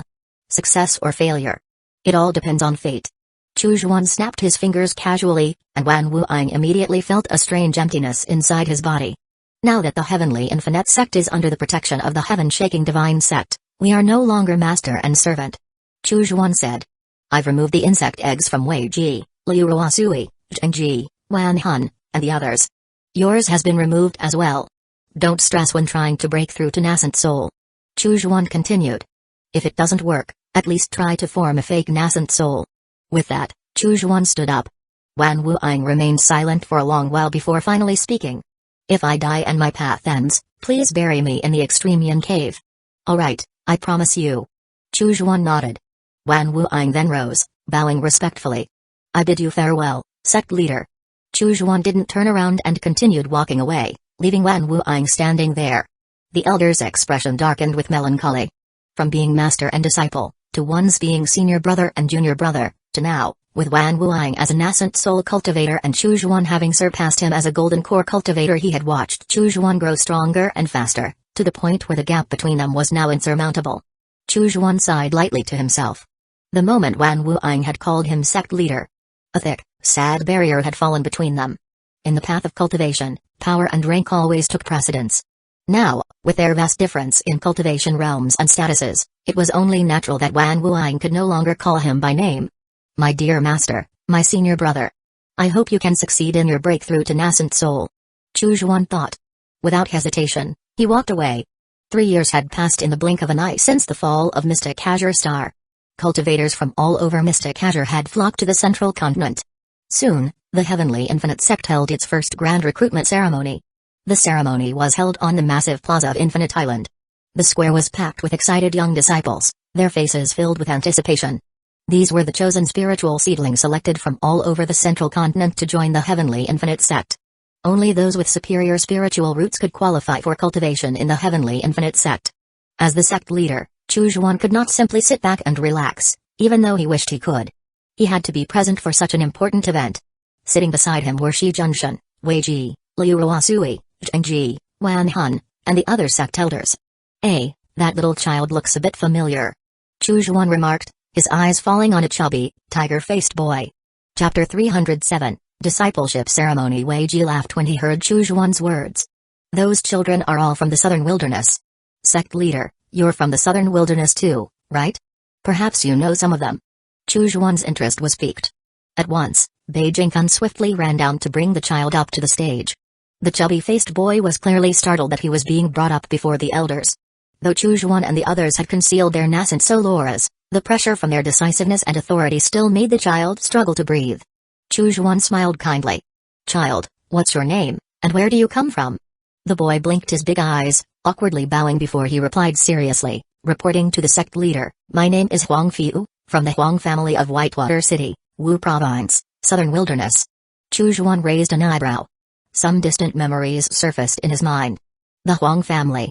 Who's your ancestor? He suddenly asked. Huang Fiu respectfully answered, my ancestor's name is Huangan, a Foundation Establishment cultivator. Wei Ji and the others couldn't help but chuckle at the response. A Foundation Establishment cultivator. In the eyes of a mortal child, such a title could easily be considered a great cultivator. Chujuan nodded slightly. No wonder the boy's face seemed familiar. Now that he thought about it, he could see the resemblance. Huang Fiu looked almost exactly like Huangan. Huangan had once been his subordinate, gathering intelligence and aiding him considerably. Later, Chujuan sent him some Foundation Establishment materials, unintentionally giving Huangan an opportunity to rise again. So, how is Huangan now? Chujuan asked. Huang Fiu's gazed him slightly. Ancestor. He passed away of old age some time ago. However, Ancestor worked hard throughout his life, cultivating many cultivators. Our Huang family in Beishui City is now a Foundation Establishment family. Chujuan nodded thoughtfully. It had been an unintentional gesture, just giving Huangan a chance. Yet, Huangan had managed to revitalize himself, producing many descendants, despite his old age. Truly, the old steed never forgets its ambition. But, of course, Huangan had grown old. Even after reaching the Foundation Establishment, his life expectancy wasn't long. It was rare for cultivators of higher realms to live out their full natural lifespan, despite their strength. The phrase passed away of old age meant something quite different in their world. What's your talent? Chujuan asked casually. Reporting to the sect leader, I have a top-grade earth spiritual root. Huang Fiu said earnestly. Chujuan smiled and nodded. Very good. With such a talent, if Huangan is watching from beyond, he will surely be pleased. Go now, train well, and don't disappoint the spirit of your ancestor in the afterlife. Yes. Huang Fiu replied excitedly, his head bobbing eagerly. This was the sect leader of the prestigious Heavenly Infinite Sect, personally praising him. He couldn't believe it. He would certainly cultivate diligently and make his ancestor proud, contributing to the sect's greatness. Wei Ji and the others didn't say much. They were all clever people and could tell that Huangan had been an old acquaintance of Chujuan. Calling Huang Fiu up and asking a few questions was nothing more than a casual gesture. But, since there was this bit of old friendship involved, Huang Fiu's future in the Heavenly Infinite Sect would likely go smoothly. No one would intentionally make things difficult for him. Beijing-kun's eyes flickered as he spoke up, Sect leader, this child is quite promising. I'd like to take him under my wing. Chujuan smiled. Alright, then. I'll leave him to you. It was obvious to him that Beijing-kun wanted to take Huang Fiu as his disciple because of the connection to Huangan. After all, Huang Fiu was just a spiritual root candidate. Most Foundation Establishment stage cultivators could easily take him in as a disciple. There was no need for a golden core cultivator to take on such a task. However, Beijing-kun was mistaken. Chujuan had only brought Huang Fiu up for a few words of encouragement because of the old connection. He had no intention of giving the boy any special treatment. The discipleship ceremony continued. Shi Junshan, Wei Ji, and the other nascent soul cultivators each represented a faction within the Heavenly Infinite Sect and would take in their own disciples. This event was essentially about bringing the new spiritual seedlings into their respective caves to begin their training. Chu Zhuan, however, was barely paying attention. He felt drowsy and was lost in thought. For the first time, he realized how exhausting being a leader could be. It wasn't until dusk that the discipleship ceremony finally came to an end. "Farewell, sect leader." The crowd called out, their voices ringing through the air. Chu Zhuan quickly made his exit, eager to leave without lingering a moment longer. However, not long after, new news arrived. Shang Xingqian? That guy is going to take a position at Heavenly Infinite Sect? Chu Zhuan furrowed his brows as he received a transmission from Bloodwine True Master. Shang Xingqian and his brother Shang Tanju had done some things in the past that, even now, made Chu Zhuan feel a bit of admiration. He didn't want people like that as his opponents.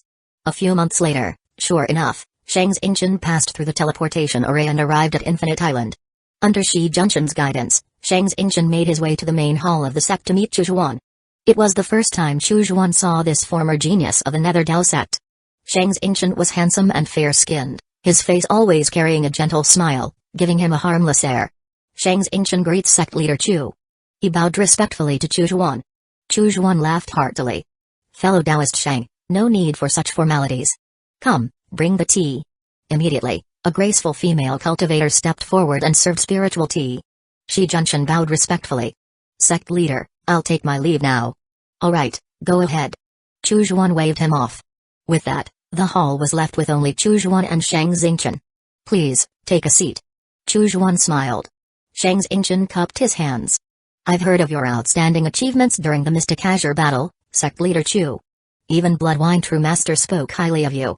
Inside the heaven-shaking divine sect, there are many voices of praise for you as well. Shang greatly admires you, sect leader, truly." Chu Zhuan simply smiled.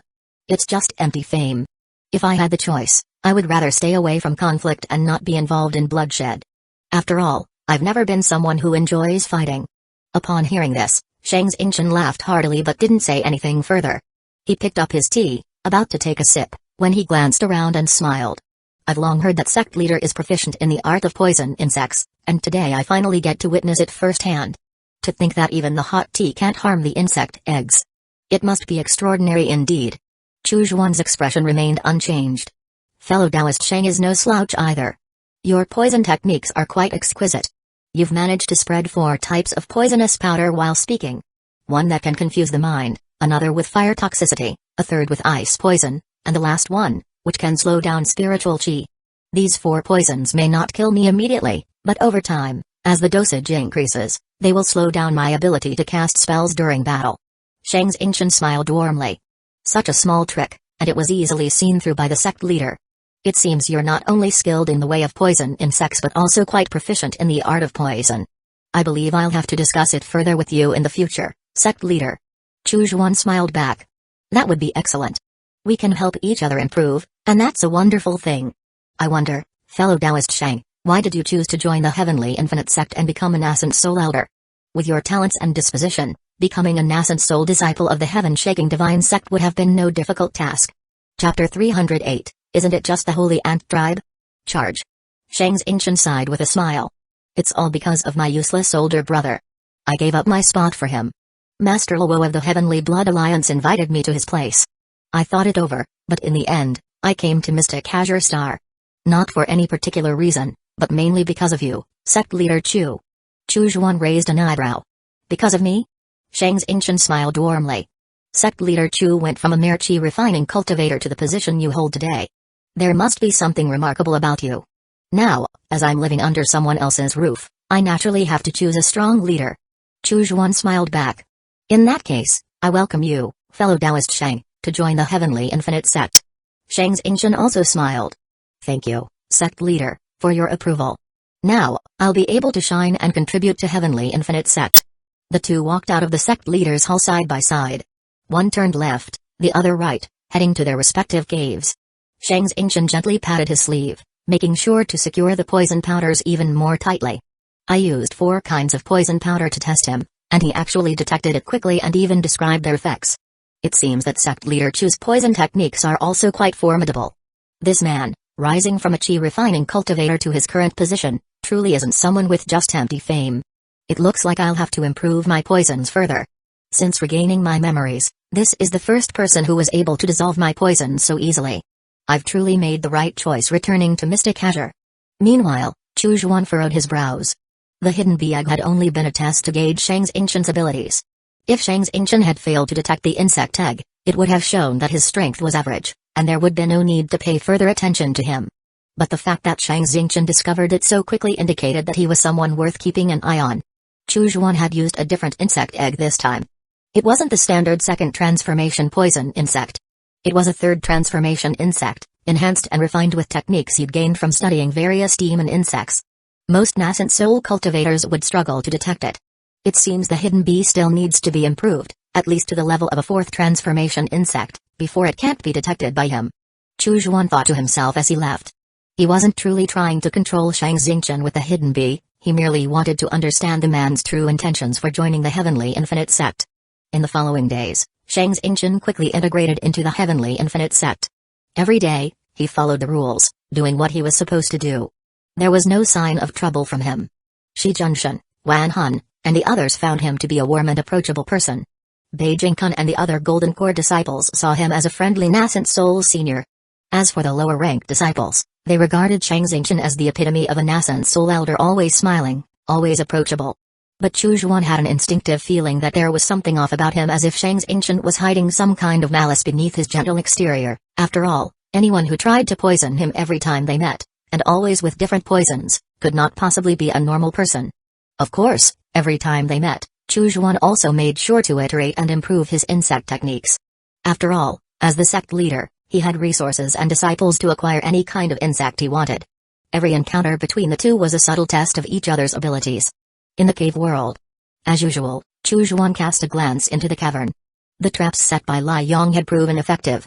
The Holy Ant tribe had learned full story of the conflict between the Fire Ant tribe and the Devouring Thunder Ant tribe.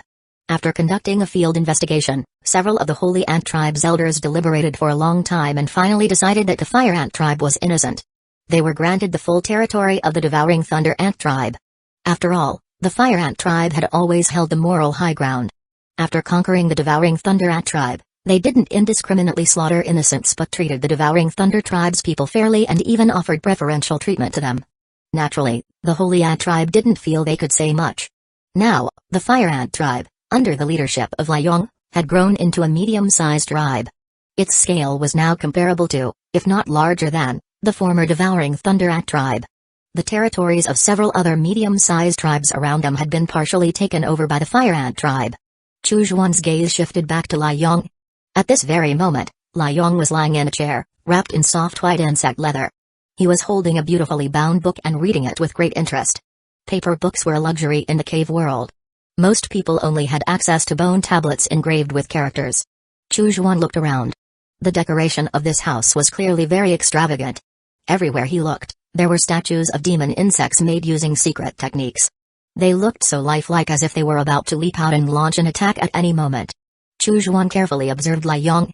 He noticed that the once muscular and vigorous man had aged considerably. His once dark hair was now fully white at the temples, and the gray had spread throughout the rest of his hair. Last time I paid attention, Lai Yong was already approaching 60. Chu Xuan thought. Now, over 40 years have passed, and Lai Yong is just over 100. Chu Xuan felt a sense of melancholy.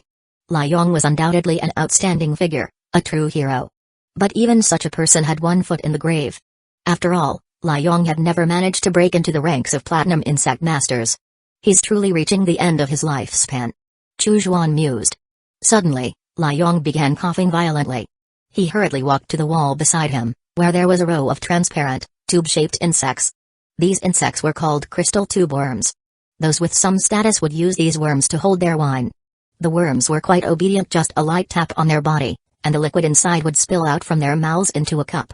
Lai Yong quickly filled a large cup with wine and drank deeply. After a long while, he let out a satisfied sigh.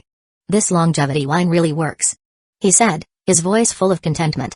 It's a shame my injuries never fully healed. My lifespan has probably been shortened considerably. Lai Yong sighed deeply, his tone full of regret. Chu Xuan nodded slightly. He was aware of this. Many years ago, when the Fire Ant tribe had just established itself and had barely stabilized, they clashed with the nearby Flying Sky Ant tribe. Lai Yong had stepped in, defeating the Flying Sky Ant tribe's leader, but in the process, he had sustained severe injuries. It was that battle that left him critically wounded and spurred him to seek out materials to extend his life. 5 years ago, Lai Yong finally gathered all the required materials to make this longevity wine. It was a testament to his perseverance. Those materials didn't exist in the cave world and had to be painstakingly sourced, and he had managed to cobble them together. While it wasn't as instant as a longevity pill, the gradual effects of the wine would likely add about 10 years to his life. Magic mirror, oh magic mirror. Lai Yong muttered as he entered his room, closing the door behind him. He then took out the fragment of the mirror, which he always kept close, along with several small crystals that he placed on its surface. Chu Xuan quickly learned the contents of the insect breeding techniques from these crystals and couldn't help but shake his head. No good, he thought. These methods are far too primitive. They're clearly limited in potential. At best, they could only reach the level of a 3-transformation insect. This won't satisfy me. With a shake of his head, Chu Xuan used his spiritual sense to write a line of text on the surface of the mirror shard, Holy Ant Cultivation Method. Lai Yong saw the text appear and couldn't help but laugh bitterly. Holy Ant Cultivation Method? Kill me now, he thought. Even if I were bolder, I wouldn't dare entertain such an idea. I have such a large tribe. I have children and grandchildren. I can't take that kind of risk. At that moment, another line of text appeared on the mirror. Great orifice opening scripture can open another insect orifice. Lai Yong's eyes immediately turned red. Isn't his the Holy Ant tribe? Charge! He shouted, determination filling his voice. Chapter 309, Secret Mission. Chu Xuan was pleased as he watched Lai Yong's reaction. The so-called orifice opening scripture was a technique he had improved from a golden core level insect cultivation method. In essence, it was similar to the bloodworm's tome, with the main difference being the focus on opening an additional insect orifice in the practitioner's body, allowing them to cultivate more powerful insect-based techniques. For cultivators, it wasn't much different to open one special organ for cultivating insects or two. For instance, Chu Xuan only needed to enlarge his bloodworm sac, there was no need for a second one. However, for the cave people, opening another insect orifice would significantly increase their combat power. Chu Xuan had known from the beginning that Lai Yong would never be able to refuse such an opportunity. He had kept the great orifice opening scripture hidden for so long, waiting for the right moment to bring it out. Now, it seemed, was the time. People grow old, and they start to lose their drive. Chu Xuan muttered to himself, thinking about how much Lai Yong had changed over the years. Ah, how I miss the old Lai Yong, the one full of ambitions. He couldn't help but feel some regret. In the past, Lai Yong had been fiercely driven, but now he was more concerned about his children and their future. As a responsible and thoughtful Golden Finger, it was his job to reignite that fighting spirit within his host. Live to the fullest, fight to the end. Live old, fight old. Meanwhile, Lai Yong paced back and forth in his room, deep in thought. His mind was coming up with a plan. To get the Holy Ant Cultivation Method, I don't have to destroy the Holy Ant tribe from the outside in. He mused.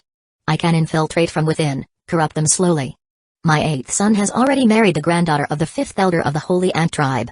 He smiled to himself, thinking that this connection could be used to plant a spy within their ranks. His thoughts started to form into a clear plan. It seemed like the perfect opportunity to make a move. Perhaps I can eventually get my hands on the Holy Ant Cultivation Method after all. Chu Xuan smiled in satisfaction. A host with plans, ideas, and ambition is a qualified one. Otherwise, how would they be any different from Zhao Huo? It looks like I'll be able to get the Holy Ant Cultivation Method soon enough, he thought. I'm really curious about just how powerful the Holy Ant Cultivation Method can be. Having observed the cave world for so long, Chu Xuan had a rough idea of the strength of various insect masters. For instance, bronze insect masters and their bronze Yao insects could rival Qi refining cultivators.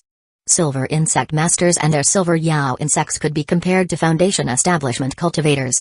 Gold insect masters and their golden Yao insects were comparable to golden core cultivators. And so on.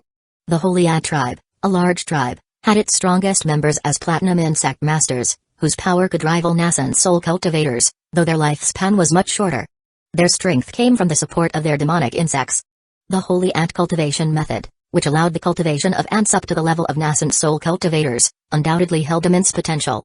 Chu Xuan was particularly intrigued because, after observing the various insect tribes in the cave world, he realized that the thunder-devouring ants and the sky-flying ants were all descended from the holy ants. That meant the holy ants had queen-like characteristics, and if he could understand their cultivation methods, he might gain insight into enhancing his own blood-be queen. Slightly encouraging Lai Yong in his thoughts, Chu Xuan refocused his attention. There was still much to do, especially with refining various treasures.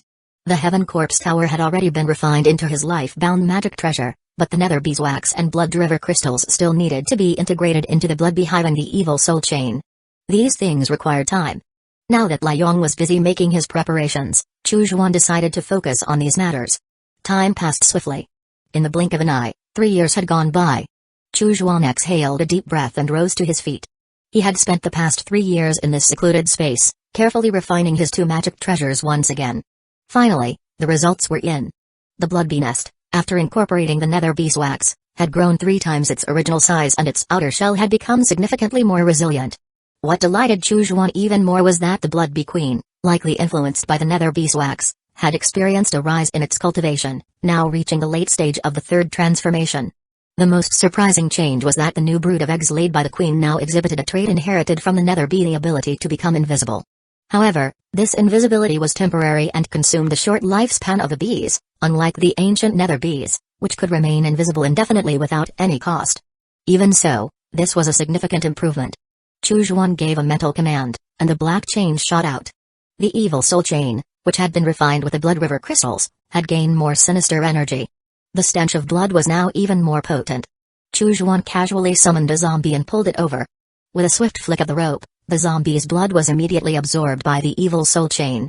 In the blink of an eye, the zombie turned into a desiccated corpse.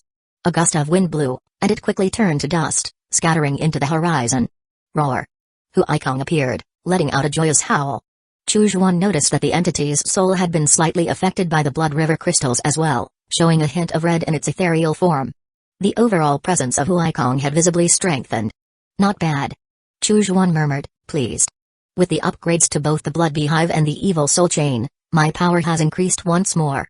He nodded in satisfaction and stored the treasures back into his storage space, then returned to the Mystic Azure Star. Currently, the Mystic Azure Star was thriving with vitality, but the war between the Heaven-Shaking Divine Sect and the Reincarnation Divine Sect was far from over. Chu Xuan still made regular trips back to the Mystic Azure Star to check on the situation, primarily to prevent any underhanded attacks from the Reincarnation Divine Sect. At this point, the Heavenly Infinite Sect was still in its infancy, and it was vulnerable to any destructive assault. Chu Xuan knew that there were still many cultivators in the Mystic Azure Star who were secretly loyal to the Reincarnation Divine Sect. Some were straightforward and unwilling to hide their intentions, which was not problematic. However, others were patient and more adept at biding their time. They might use the opportunity of the Heavenly Infinite Sect recruiting talent from all over to infiltrate, acting as if they were part of the sect, appearing even more loyal than some of the demonic cultivators. But over time, their true motives would inevitably surface. Chu Xuan was merely waiting for those who couldn't hold back anymore. He took out a communication jade slip and asked, how have things progressed with the task I assigned? After a brief moment, Beijing Kun's respectful voice came from the jade slip. Reporting to the sect master, I have selected 5 loyal and capable golden core cultivators from within the sect. They are now awaiting my orders. Chu Xuan nodded, satisfied. Good. Bring them to the Flying Fish Lake on Infinite Island to meet me. Make sure no one else notices them. Understood. Beijing Kun replied respectfully. Chu Xuan gave one last thoughtful look at his surroundings before focusing entirely on the next phase of his plans. The Flying Fish Lake was located in the northern part of Infinite Island. It was home to many white flying fish. At noon, when the flying fish leaped out of the water, they would scatter droplets, creating a beautiful rainbow effect. However, few people ever visited this place, making it an ideal location for private meetings. After a short while, Chu Xuan met with Beijing Kun and the 5 individuals behind him at the lake. Beijing Kun stepped forward, presenting a list. Sect Master, these are the names, cultivation levels, and backgrounds of the 5 individuals. He said. Chu Xuan quickly scanned the list before raising his head and subtly looking at one of them. Yuan Zichu? So this person had come as well. It wasn't bad that he had arrived. Chu Xuan remembered Yuan Zichu's cautious nature from before. Such matters were best entrusted to someone meticulous and prudent. Greetings, Sect Master. Yuan Zichu and the others said in unison. Chu Xuan stood with his hands behind his back and spoke in a calm tone. I trust you all, and therefore, I'm assigning an important task to you. There are bound to be some cultivators in the sect with ties to the Reincarnation Divine Sect who are trying to fish in troubled waters. You need to pay close attention and keep a record of these people. The safety of the sect depends on you. Yuan Zichu and the others' eyes widened, filled with excitement and joy. They responded in unison, we understand, Sect Master. This was a great opportunity to become trusted subordinates of the Sect Master. Such a chance was one they absolutely could not miss. Chapter 310, Traitor's Trail. Chujuan watched the group of 6 and smiled. If you perform well in this task, your positions, wealth, and power will be in your grasp. You may even one day glimpse the path to nascent soul, he said. Upon hearing this, the 6 of them, including Yuan Zichu, were even more deeply moved. Nascent soul path for many golden core cultivators, this was an unattainable goal without enough nascent soul spiritual items. But the person standing before them was the sect master of Heavenly Infinite Sect, the strongest person on Mystic Azure Star, a figure of immense power, whose words were law. His promises were always kept. Beijing Kun, Yuan Zichu, and the others spoke with solemn reverence. We are duty-bound to serve the sect master. Good. Go ahead, and the sect will remember your deeds. Chujuan replied with a smile. Understood. As the 6 of them left, Chujuan stood still, watching their retreating figures with a faint smile. Planting a few spies within the sect was hardly a challenge for him as the sect master. As for the grand promises, who couldn't make such promises? In his past life, he had heard countless bosses promise all kinds of things, and now he wielded those skills with masterful precision. In this way, these individuals would naturally work hard to uncover every possible traitor within the sect. And if they died while performing their tasks? Well, that was the price of failure. He never promised compensation. In fact, the death of one could potentially identify more traitors, making it all the more useful. On Yuan Zichu's way back to his cave, he couldn't stop thinking about Chujuan's words. Nascent soul. Nascent soul. Even someone as cautious as Yuan Zichu couldn't help but feel a burning excitement in his heart at the thought. Could the sect master be just drawing a fantasy for us? He wondered, then shook his head. No, he's a person of immense authority. He wouldn't make such empty promises. I must be overthinking it. Still, he couldn't shake the allure of the possibility. The sect master was right. The Heavenly Infinite Sect was still in its early stages, with all kinds of people joining, and surely, some traitors had infiltrated the sect, plotting its downfall. How do I find these traitors? Yuan Zichu thought, scratching his head. He had just arrived and didn't know where to start. Never mind. He sighed. It's a quiet day, so I'll head to the brothel to listen to some songs. But he wasn't going to any ordinary brothel. Zhu Yuqiao could sing beautifully. Yuan Zichu decided to visit her at Wu Daoling's cave, enjoy a song, and then discuss the intricacies of formation techniques afterward. As for finding traitors? That could wait until tomorrow. Wu Daoling drained the last of his wine, his gaze calm and steady as he sat in his cave. The entrance was directly in his line of sight, and he saw Yuan Zichu being welcomed by Zhu Yuqiao into her cave. The 2 of them seemed to be in high spirits, as if they were once again about to engage in deep, yet simple discussions on the art of formations. Wu Daoling's expression, however, remained unchanged like a tranquil pond that had not been disturbed. He paid no mind to the situation at hand. He had known for a long time about the secret dealings between Yuan Zichu and Zhu Yuqiao. But so what? It was just a woman, after all. The 2 of them, however, felt a lingering sense of guilt, which only seemed to make them treat him better than before. The last time they escaped the foreign battlefield, and now arriving at the Heavenly Infinite Sect, both had been greatly aided by Yuan Zichu. Yuan Zichu is not lacking in talent, and he's also a talisman master. Wu Daoling mused. Zhu Yuqiao may have mediocre talent, but she is a rare formation master. They will undoubtedly be valued by the Heavenly Infinite Sect. He took another sip of wine and leaned back thoughtfully. Wu Daoling reflected on his past. It was on the extraterritorial battlefield that he had lost contact with Yuan Zichu and Zhu Yuqiao and had nearly perished in the mouth of a nether crocodile. By sheer fortune, a monk from the Celestial Sound Zen Temple had saved him, and he narrowly escaped death. Since that moment, he had decided to follow the teachings of the Celestial Sound Zen Temple. He had even made an agreement with the monk that one day he would travel to Celestial Sound Star to become one of their monks. Unfortunately, fate had not been kind. The foreign battlefield had mysteriously collapsed, and by some twist of fate, he found himself back on Mystic Azure Star. Deep down, Wu Daoling disliked the demonic cultivators of Heavenly Infinite Sect. However, he had no choice in the matter. Now that he had an opportunity to act, he would not hesitate. Not for his own benefit, but to repay the monk from the Celestial Sound Zen Temple who had saved his life. If I can gather enough information about the sect master of Heavenly Infinite Sect through Yuan Zichu and Zhu Yuqiao, he thought, then it will be worth the effort. Wu Daoling took another drink, his eyes narrowed in contemplation. The game had only just begun, and he would bide his time until the right moment arrived. Blue Star. Chujuan sat cross-legged, deep in meditation for 10 years. At last, he slowly rose to his feet. His body had grown more powerful and robust, with every muscle and bone perfectly proportioned and exquisitely developed. This was the external manifestation of a body refiner's prowess. 10 years of hard cultivation, and I finally advanced to the 36th level. Chu Zhuan nodded in satisfaction. The black nether falcon's flesh had indeed been a treasure, its life force inexhaustible and continually replenishing him. It's time to return to Mystic Azure. The hidden cultivators there should be moving by now. With a single step, Chu Zhuan returned to his cave on Infinite Island. He carefully reviewed the messages in the transmission jade. With a sweep of his divine sense, he quickly finished listening to all of them. Although 10 years had passed in Blue Star, only 1 year had passed on Mystic Azure, yet Beijing Kun, Yuan Zichu, and the others were very diligent. They sent him a transmission almost every 10 days. However, the content was rather unremarkable. Beijing Kun, Master, nothing to report today. Master, nothing to report today. Master, I suspect a traitor, and I am investigating. Master, the suspected traitor was just having a drinking gathering. I checked and decided not to pursue it. Master. Yuan Zichu, Master, today I had a sparring match with Fu Peng, no issues. Master, today I went on a mission with Cao Mo. No issues. Master, I discussed talismans with elderly Ruasui today and found no signs of betrayal. Master. Only when he reached the latest transmission did Chu Zhuan's eyebrows raise slightly. Beijing Kun, Master, today Wu Dalang suddenly asked whether I liked the sect and mentioned that he personally didn't like the sect. I suspect something is off with Wu Dalang, and I am continuing to investigate. Chu Zhuan had already gone through the list of golden core and higher cultivators in the sect, so he was familiar with Wu Dalang. This person was Zhu Yuqiao's partner and had a brotherhood bond with Yuan Zichu. Interesting.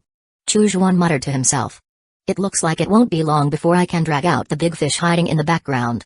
He smiled faintly. Wu Dalang, a mere golden core cultivator, might be able to gather information, but he lacked the ability to pass it on. Only a nascent soul cultivator had such capabilities.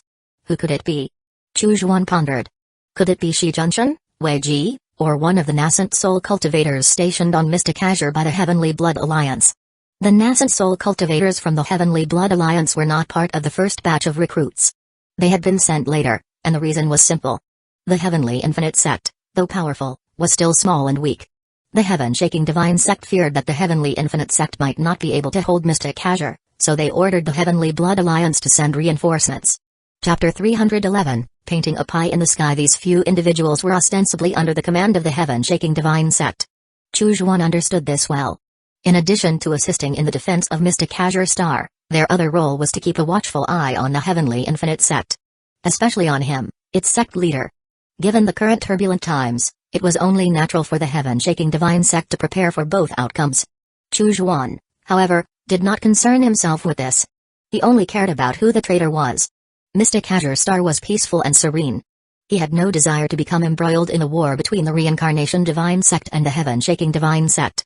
Whoever disturbed his tranquility would meet their end. Several days passed. Once again, Wu Dalang sought out Yuan Zichu. The two conversed for a long while, their words filled with dissatisfaction toward the Heavenly Infinite Sect. They raged against the demonic practices and expressed their helplessness at the current situation. After some time, Wu Dalang spoke in a low voice, Yuan, since you harbor such discontent towards the Heavenly Infinite Sect, why not join us? Yuan Zichu knew the bait had been set, yet he did not reveal any emotion. He sighed deeply instead. Mystic Azure Star is the territory of the Heavenly Infinite Sect. Even if I wish to leave, I would have no means. Wu Dalang smiled. Indeed, leaving now is difficult, but you could infiltrate under a different guise and serve the church. Yuan Zichu froze. The church? You mean the Reincarnation Divine Sect? Wu Dalang nodded emphatically. Exactly. He then recounted his experiences on the extraterritorial battlefield. Yuan Zichu was astonished. I never imagined Brother Wu had already been noticed by the eminent monks of the Celestial Sound Zen Temple. Truly impressive. However, with just our strength, how could we possibly transmit any intelligence? He sighed again, not that we don't wish to, but we simply cannot. His words were laced with frustration at the current state of affairs. Wu Dalang watched him carefully, nodding in agreement. He looked around, lowering his voice to the utmost secrecy before continuing, above us, there is a nascent soul cultivator. Yuan Zichu's heart stirred. Perfect? The big fish had taken the bait. Who? Which elder? Yuan Zichu asked eagerly. Wu Dalang smiled and shook his head. I cannot say. The identity of this nascent soul cultivator must remain hidden. From now on, any intelligence you gather, report it directly to me. I will pass it on to the nascent soul master. Then he will relay it to the church. Yuan Zichua felt some regret but understood the situation. If Wu Daling had so easily disclosed the name of the nascent soul cultivator, it would have been highly suspicious. Since he had prepared himself to catch the big fish, the fishing line must be cast far and wide. In the days that followed, whenever Yuan Zichu acquired information, he promptly shared it with Wu Daling. During drinking sessions, he would also vent his dissatisfaction with the nascent soul elders and golden core cultivators, thereby strengthening Wu Daling's trust in him. Until one day, Wu Daling once again found Yuan Zichu and solemnly said, "Come with me. That person has acknowledged your contributions." A short while later, the two met in a remote mountain range beneath Wuji Island. Yuan Zichu noticed there was another golden core cultivator present. It was Kalmarin, one of the elders under the command of Elder Wan Hun. Yuan Zichu inwardly sneered. Wasn't this person a true demonic cultivator? Why did he harbor dissatisfaction with the Heavenly Infinite sect? Or was he merely swayed by personal gain? Wu Daling respectfully said, "Greetings, Elder Lu." Yuan Zichu and Kalmarin also bowed respectfully. The figure then turned around, revealing a smile. "Yuan Zichu, you've done well." Yuan Zichu clearly saw the person before him and finally recognized him. It was Lu Ren. Lu Ren was one of the 3 nascent soul cultivators sent by the Heavenly Blood Alliance to be stationed on Mystic Azure Star. "Kalmarin, you two have shown unwavering loyalty to the church." Lu Ren smiled. "I have observed both of you over the past few days, and your loyalty to the church has not gone unnoticed. From today onward, both of you will officially join my command, becoming part of the Orthodox Alliance." Yuan Zichu was filled with excitement. "Yes. Thank you, Elder Lu. I've finally found an organization." Kalmarin also solemnly declared, "I will serve the church, even at the cost of my life." Lu Ren smiled faintly. The Orthodox Alliance is still but a tiny spark. But with time, it will inevitably grow into a roaring fire, consuming this demonic sect to ashes. At that time, Mystic Azure Star will return to the church's rule. The billions of mortals on Mystic Azure Star will finally live in a peaceful and harmonious environment. Wu Daling and Yuan Zichu were both filled with exhilaration. "Yes." After the excitement subsided, Yuan Zichu respectfully asked, "Elder Lu, is the Orthodox Alliance just us?" Lu Ren laughed heartily. "Of course not. Rest assured, there are many cultivators within the Heavenly Infinite sect who despise the demonic ways. And across Mystic Azure Star, such cultivators are abundant.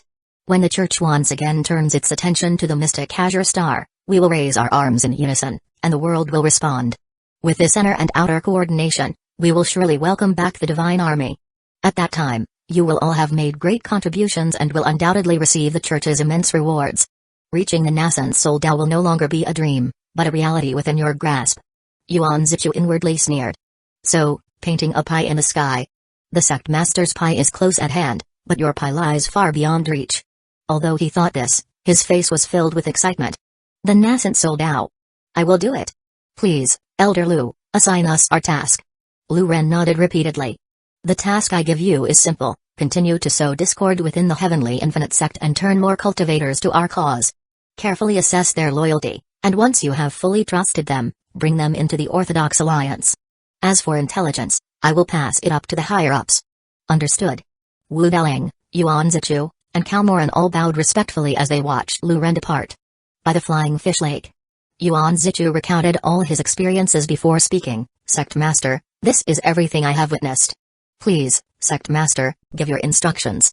Chu Zhuan casually tossed a handful of fish food into the lake, watching the flying fish leap from the water, before offering a faint smile. "It's time to reel in the net." Yuan Zichu paused in surprise. "Sect Master, should we not wait for the Orthodox Alliance to expose more individuals before we act?" Chu Zhuan chuckled softly. "Why wait? A soul search will suffice." Yuan Zichu shuddered. Of course, for capturing traitors, the soul searching technique, a typical demonic method, was indispensable. How had he forgotten it? Just as Chu Zhuan was about to leave, he received a transmission from Shang Xingchen. "Sect Master, I have captured a traitor attempting to send information beyond the realms." Chu Zhuan raised an eyebrow. "Who is it?" Shang Xingchen replied, "A cultivator of the Heavenly Blood Alliance, Lu Ren." A moment later, Chu Zhuan arrived in a remote mountain range, where he met Shang Xingchen. Lu Ren lay on the ground, his limbs severed, the wounds sealed to prevent further blood loss. From the despair in his eyes, it was clear that his soul had been suppressed, leaving him unable to self-destruct his nascent soul. Chapter 312, Research. Shang Xingchen smiled. "Sect Master, to ensure you don't suspect I had any intentions of silencing him, I've waited for quite a while. Shall I perform the soul search, Or will you do it? Chu Juan nodded. I'll handle it. Soul searching was something one should do personally. Shang's ancient spiritual chi surged as he pushed Lu Ren toward Chu Juan. With a swift motion, Chu Juan reached out and enveloped Lu Ren with his spiritual chi, effortlessly neutralizing the poison in his body. However, he did not immediately begin the soul search. After all, performing such a technique would reduce his sensitivity to the outside world. He didn't want Shang Xingqian watching him as he worked.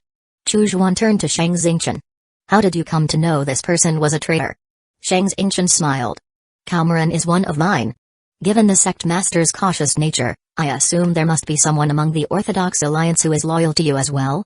Chu Juan nodded slightly. Shang Xingqian was indeed impressive, moving faster than he had, and even more cleverly waiting here, not using the soul search technique himself to avoid raising suspicion. Chu Juan casually probed, it seems, Elder Shang, you detest traitors even more than I do.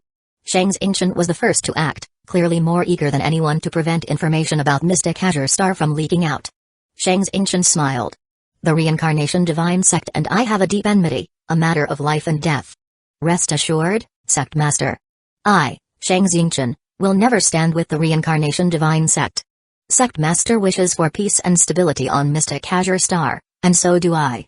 Chu Juan nodded slightly. A kindred spirit. With that, he was reassured.